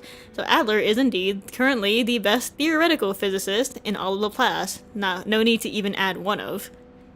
In the entire SEC, we can't find a John suitable to take charge. Isn't there a John with the judgment, execution, and long-term specific scientific vision of Lucy? One who will unconditionally support our research and even be willing to approve funding for X's strange inventions or new theories on the study of ley lines. Hey, Winsong. A better sense of humor than Lucy would also be a plus. I think you might be able to find a John funnier than Lucy, but that's it. My suggestion is that we all join Ulrich in preventing any politician John or placeholder John from being put in that position, and on that basis demand Lucy return. Good idea. See you in front of the committee building. I'll bring a few decks of cards. And can anyone tell me why we're only considering Johns? Wow. Wow, that's a lot of Johns. The name John gives you immunity from the storm. Oh my god, everyone, we gotta change your names. Aw. Everyone... Nobody really hates... Nobody really hates Lucy. Like, truly. Everyone wants her back. That's so sad. She got suspended. Did I play Rayashki? I did. I almost cried. I didn't stream it, but I almost cried. And I think did I talk about it on stream? I think, like, very little. Good lord. John, 1999.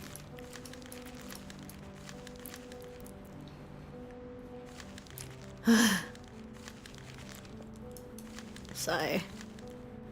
Did I also play Vila's character story then? I did. I made a tweet and a Blue Sky post about it. About how sad it made me. I love Vila. I still have to read Wind Songs though. Okay, wait, so now I really need to read Kakania's character story. Cause she's just unspoken about now after this. From at the very end, no mention of her whatsoever. Ugh. God. I'll definitely stream it. If I stream Isola's character story, then I will stream Kakania's character story whenever that'll be. Now you know what that last part of her trailer is about. Oh right. Ugh. Save me. Save me. This game makes me sad. I'm sad. I'm so sad. Ugh. At least 37 looked excited to head into the phenomenal world and meet some Laplace members. That's all I can say. Ugh, God. It's so, I don't know, it feels weird in a way. It's like, because the whole chapter is pretty tragic. But like, it's a beautiful kind of tragedy. It's a very painful one, but it's also very beautiful. It has its moments. It has its little moments. Mostly involving Regulus. But also even just that last part with Lucy. I do love that. I cannot lie. It is really bittersweet. Kakania story 30 Digger's 37 anecdotes, Golden City, Haunted Highway, chapter 8. Oh my goodness. At least we nuked Arcana. True. And we got the silly little knot.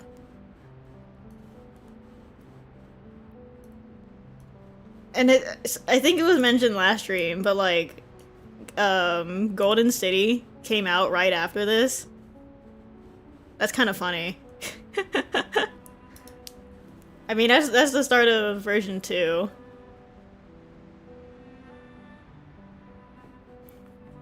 I'm still reeling a little bit. A tad. A lot. I miss Sophia. My doomed Yuri. I miss Sophia. I miss Six.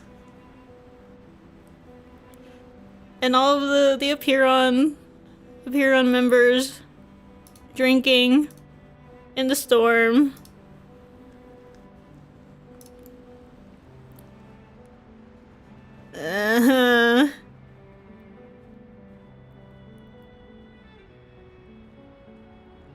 I don't know if you looked at the videos for the game, but the official channel spoiled this chapter. Oh my god, we watched it last stream. And I saw the short, but we also watched Reasons last stream. I don't really look at the official YouTube channel unless it's to watch what do you call it? Unless it's to watch trailers and EPs on here on stream.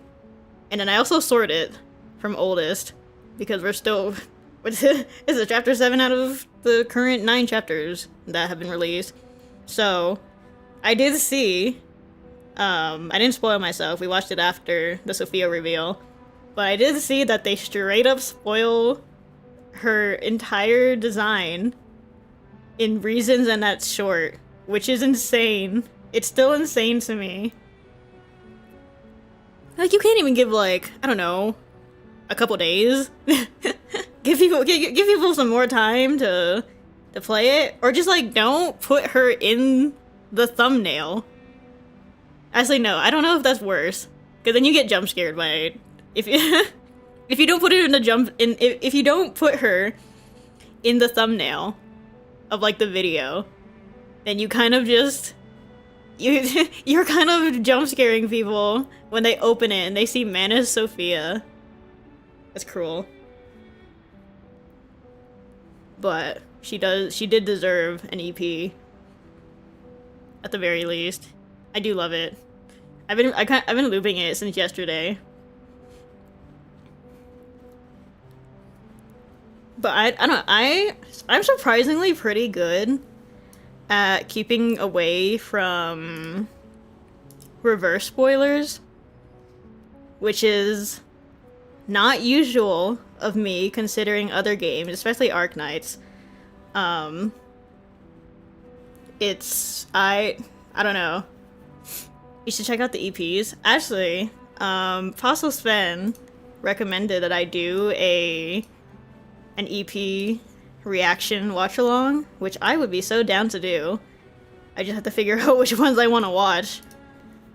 Because I know that the events also have EPs, but I haven't read all the events yet. But we'll figure it out. I can look into it, and also you guys can also recommend me the EPs and OSTs. I don't know when that'll be though. We'll have to figure it out. I need a break. I need to lie down. I don't know. Maybe eat something sweet.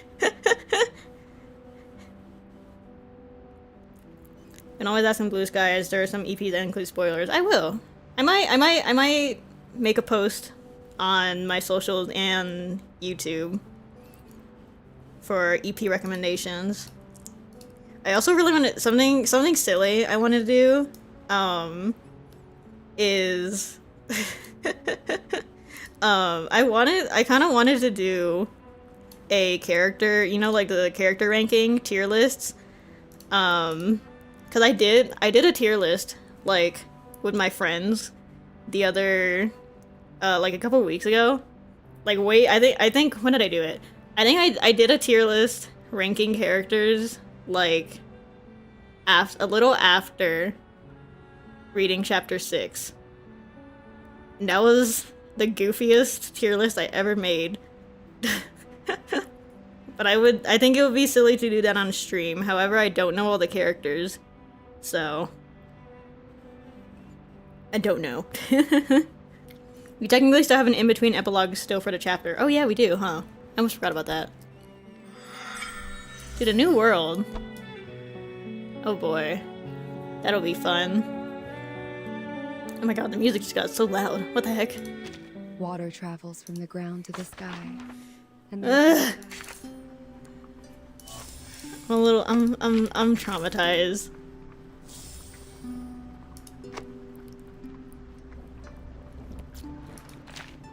Oh, we did watch The Spoke 37. And I got copyrighted. Well, no, actually no, it wasn't a strike.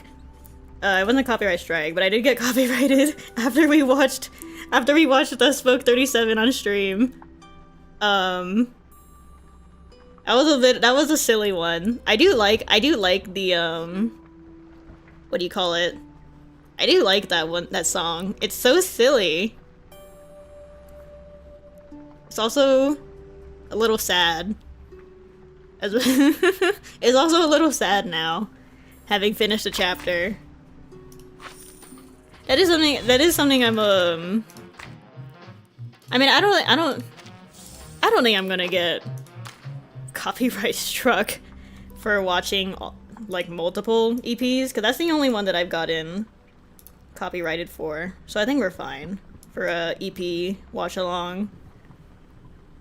For a little music listen along, if you will.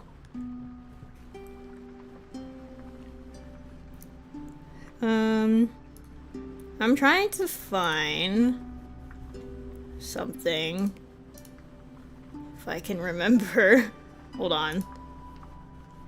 1 second. Where is it? I'm trying to find a comment from the previous streams. That's not the right button. Nope. Nope.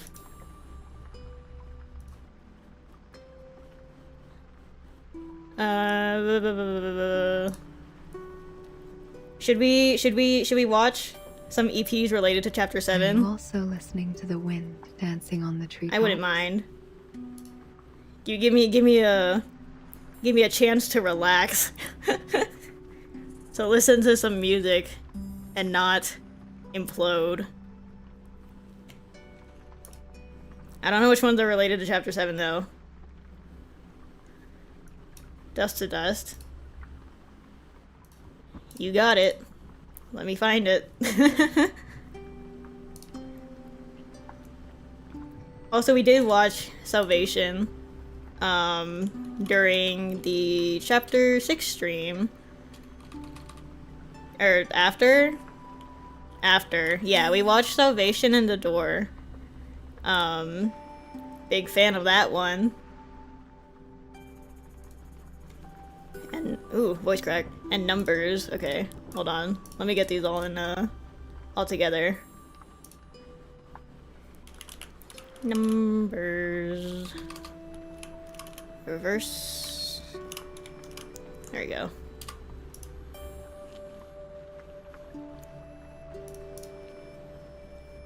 And then Burton EP and a JP channel. Would we happen to know what the title is? Hang on.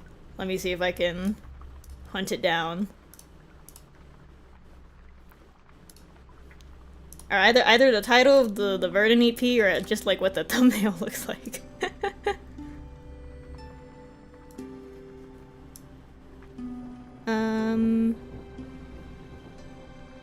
Where's their playlists?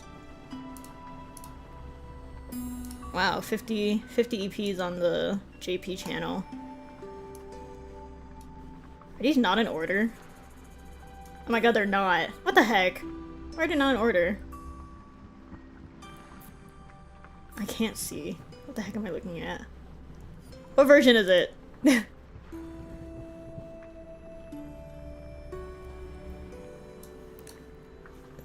We're searching. Hang on.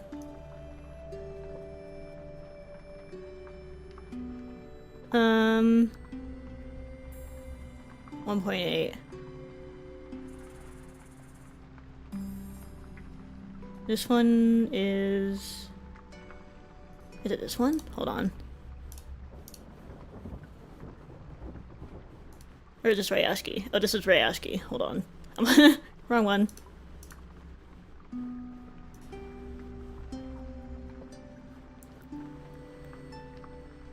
Verity. Oh, okay. Okay, I see it. I got it. Okay, let's do a little watch along before we head out. If I can figure out where to put my goddamn chat box. Why is this not? I know how to use OBS. I would also like to listen to the Rayaski EPs, but maybe that one can be for the EP watch along. I know how to use OBS. Let me turn my game capture off. And we'll start with Dust to Dust. Full screen that. Actually don't. Let me put this up here. Thank God for multiple monitors. Okay. This one's Dust to Dust. And I will turn my game audio off so I can hear. Let me know if the audio sucks. That's muted.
is just evil. Oh, this is just evil.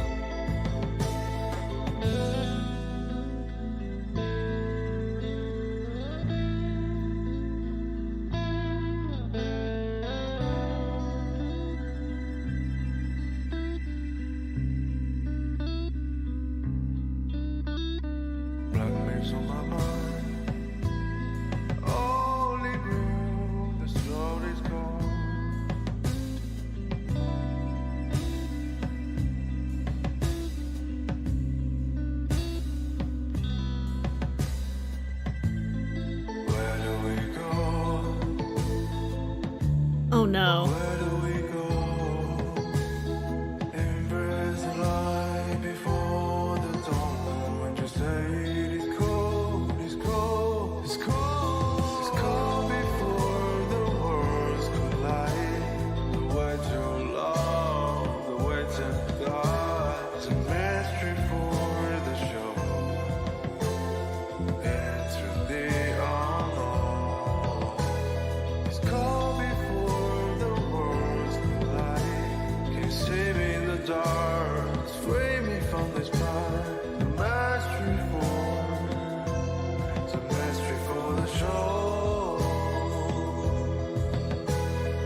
Oh, the umbrella.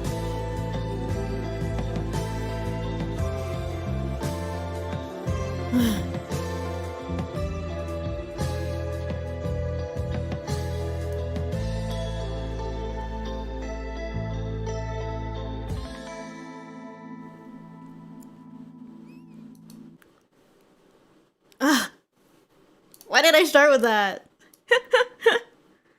Oh.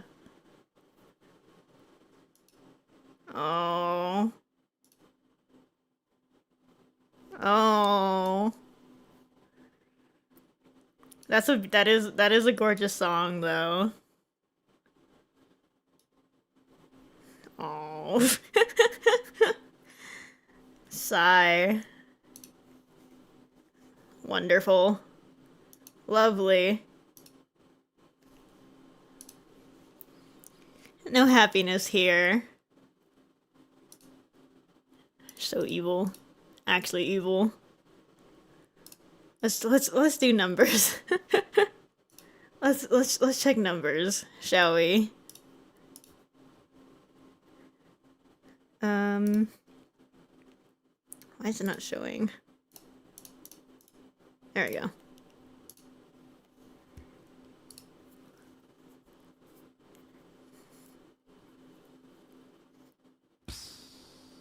Very creepy song, this one. Interesting.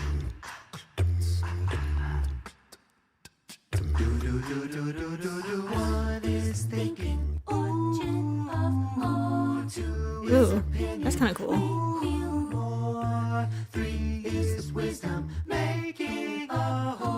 Everybody is a number. What are you? 4 is power, making miracle. 5 is passion, whose soul cycle. 6 is harmony, add more notes. 7's order, follow the rules. The numbers define the world we live in. In the numbers we find what we are meant to be. Let the numbers begin, telling our stories. You can see everyone, every spirit is a number. What are you?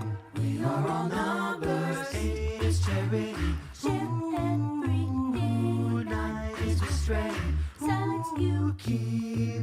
10 is perfect, ooh, everybody is a number. What are you? The number 0, no less, no more. Eternal center never moves. The number 0, standing alone, and you have to go back where you come from. Ooh, the numbers define the world we live in. In the numbers we find what we are meant to be. Let the numbers begin, telling our stories. You can see everyone, every spirit is a number. Who's she? 37 arcanist.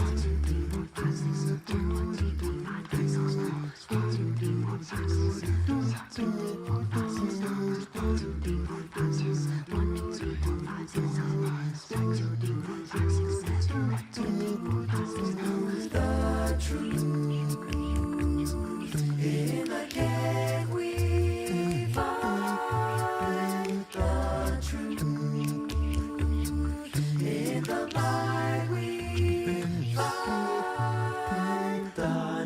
zero, no less, no more. Eternal center never moves. The number zero, standing alone. Everybody is a number, what are you? One is thinking, origin of all. Two is opinion, revealed more. Three is wisdom. Oh my god. Everybody is a number, what are you? Four is power, making miracles. Five is passion, whose soul cycles. Six is harmony, add more notes. Seven's order, follow the rules. We'll pursue constant thinking and the truth. What is true?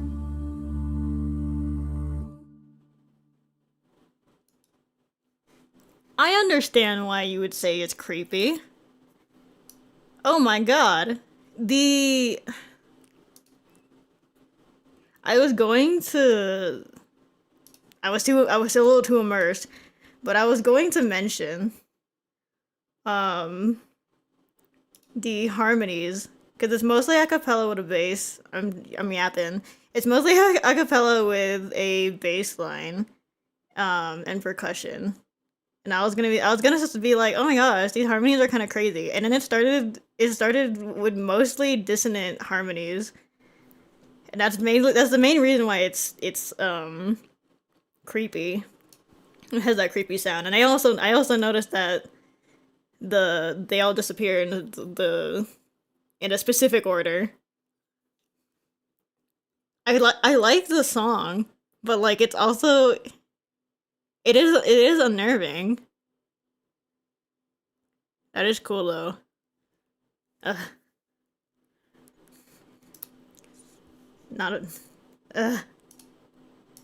that's from chapter 5. Lord, save me. Oh yeah, also the whispering of numbers. I hate the sensation of like whispering in your ears, and I think that's perfect.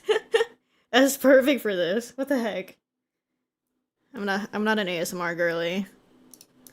I fear. I'm sure someone with more musical knowledge than me can pick apart that song even more than I did. But wow. Chills. Okay, here, let's do what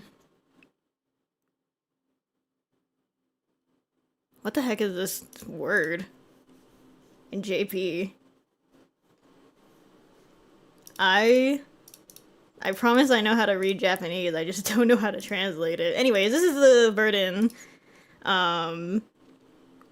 JP song. Oh, I did watch a video combining Kingdom of Numbers and Me in a Bottle. It's very cool. Very, very cool. Yeah, I didn't watch it on stream though. I watched it right after right after stream. Is this the right? Yeah, okay. This one is Verdens. And I don't know how to read Japanese. That's a lie. I don't know how to translate the title. Alas.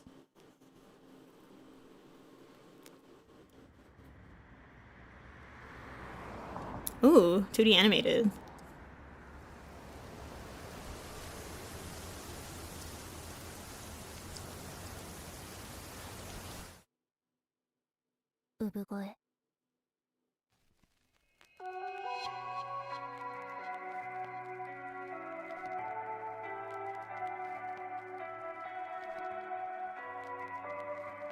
I just checked. Ubugoe means first cry of a newborn baby. So, yeah.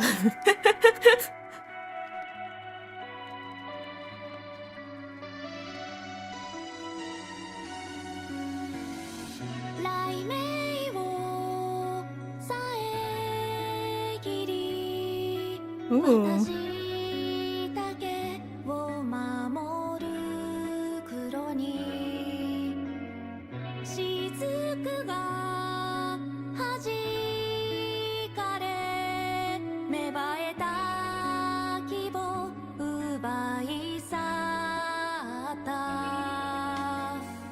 扉の向こう側幼き日に重ねた夢転がって耳元で泣いた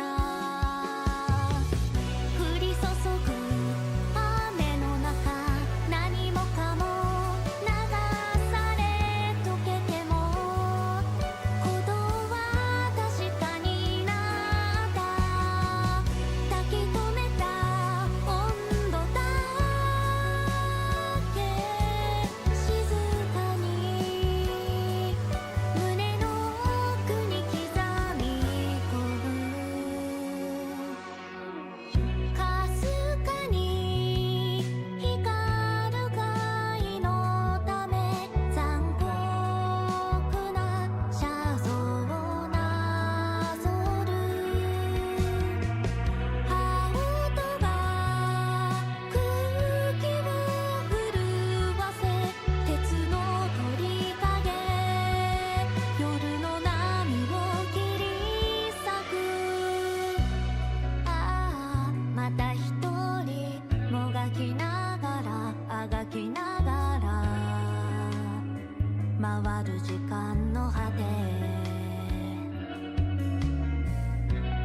そしてまた一人笑いながら歌いながら回る真理の先へ目を閉じて聞こえる何度目の最後の時慟哭をさらう風の音産声を上げてまた空白の世界が生まれるそれでも覚えているやがて来る白明に小さな灯火をさして一人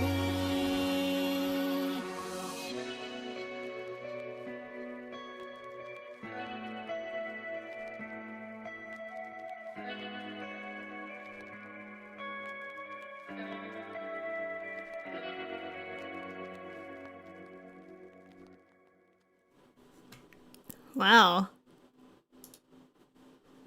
Wow. Oh my gosh. That's a beautiful one. I was a little distracted in the beginning. I was trying to find if the English lyrics are anywhere. I'm coming up on nothing because there is also another J-pop song that is also called Ubugoe by Omoi no Take. I love that man. I'm sure it's in the I'm sure there's some English lyrics somewhere. But oh my gosh, those little details. I wasn't gonna say anything about Ring's medal. Or ring. And Snyder's jacket, because I was just like, oh no. Her JP voice actress sounds so familiar though, but I can't put my finger on it. And I was also trying to see if I know her her seiyuu, but I don't think I do. I'm double checking. I don't think she's anything I'm familiar with other than Arc Knights. I do like that song though. I love the even the JP exclusive songs. There's so many. Why are there always God, every JP voice actor ever for some reason just always has this incredible voice. I'm still sad. She's Hamari's mom and Sasakoi. I saw! Oh my gosh. Love her. I'm still sad. I'm so sad. I really want to play Kakania's character story. My Pookie. Have I done all in vague? I have not. I think. No, I did not. Is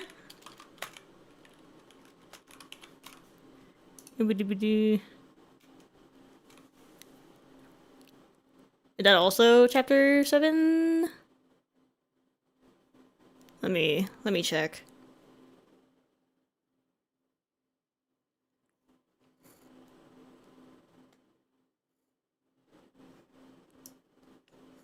We watched Kakania's trailer like way way too early for me to be watching her trailer.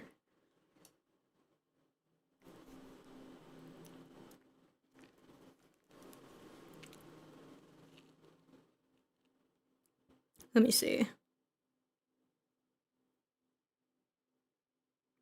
Rewatch it? Should I rewatch it? Sure. Why not?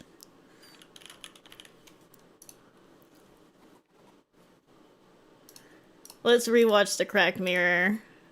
Let's be a little more sad today. Shall we?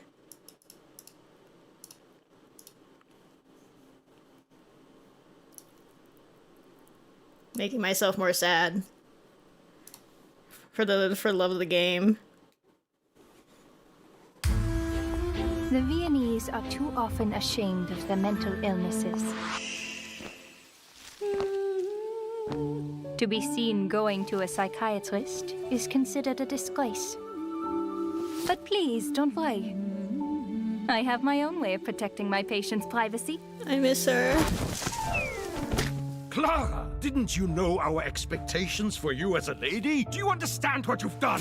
You spoke against the professor, then snuck into his wife's room to do some arcane treatment. We paid for your schooling so you might build connections, not for you to become a swindler. I'm not a swindler. That professor gave a speech on mental illness while his own wife was suffering. Yet he ignored her to hide his disgrace. Which matters more, father? Connections or a woman's life? Enough! You are a shame to the Wingless, and a shame to the whole of Vienna. Ashamed as a whole of Vienna? Maybe. People's comments can be like a mirror. What do we expect to see when we gaze into it? A successful businessman? A respectable scholar? Or a so-called lady of class? No, I see none of them in my reflection. It may be that for my patients, my help is nothing more than a thin rope for those trapped in quicksand. But at least I can give them the hope of getting out. And if I can help those people face up their demons, then I can still hope to one day change the world. This scene.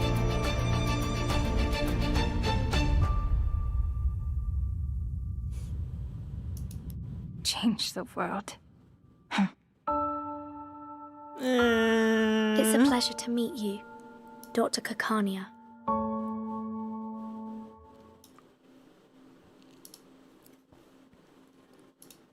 I miss her. When did we say that the Kakania character story would be out again? How much time until Doomsday? If any at all. Ugh. I'm so sad. Next patch. Okay. Okay, that's fine.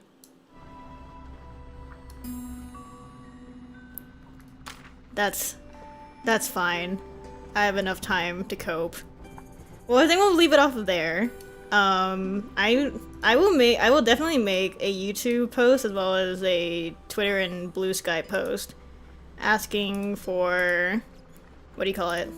For EP recommendations across all across all languages. And we'll have a little, we can do a little watch along. I think that'd be really fun. A nice break before we move on to the version 2 chapters. But thank you everybody for watching. Thanks for hanging out. As per usual, I will post stream announcements on Twitter and Blue Sky, my social in my description.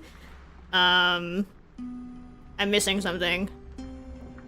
My totally perfectly rehearsed outro. Oh my god, right. Thanks Wild Watchers as well. What am I doing this week? I might not stream for the rest of this week. Partially because of burnout. Yeah, everyone say hi to VOD Gang. The most I'll do later this week is maybe what is it called? Like maybe an art stream if I'm feeling bored, but I'm sleepy. I need to lay down after this roller coaster. Next week will be Wuthering Waves because the update literally came out like what, today or tomorrow? I don't know. So that'll be next week. And then also I will be playing I will be playing Uma Musume next week. I don't know when yet. So everyone can watch me crash out over the Horse Girls. That'll be fun because every single one of my friends is on Uma except for me. So we'll see how that goes. And then maybe a Zenless stream if I can fit that in. We'll see. We'll figure it out. I'm not a full-time streamer. It's inconsistent. Everybody knows that at this point. But thanks again for hanging out. This was very fun. This was a very sad and fun and awesome. And I will definitely stream Kakania's character story, and maybe I don't know if I'll stream any future events. We'll see. But I am going to go eat lunch now. So yeah, bye bye. I'll see you guys later.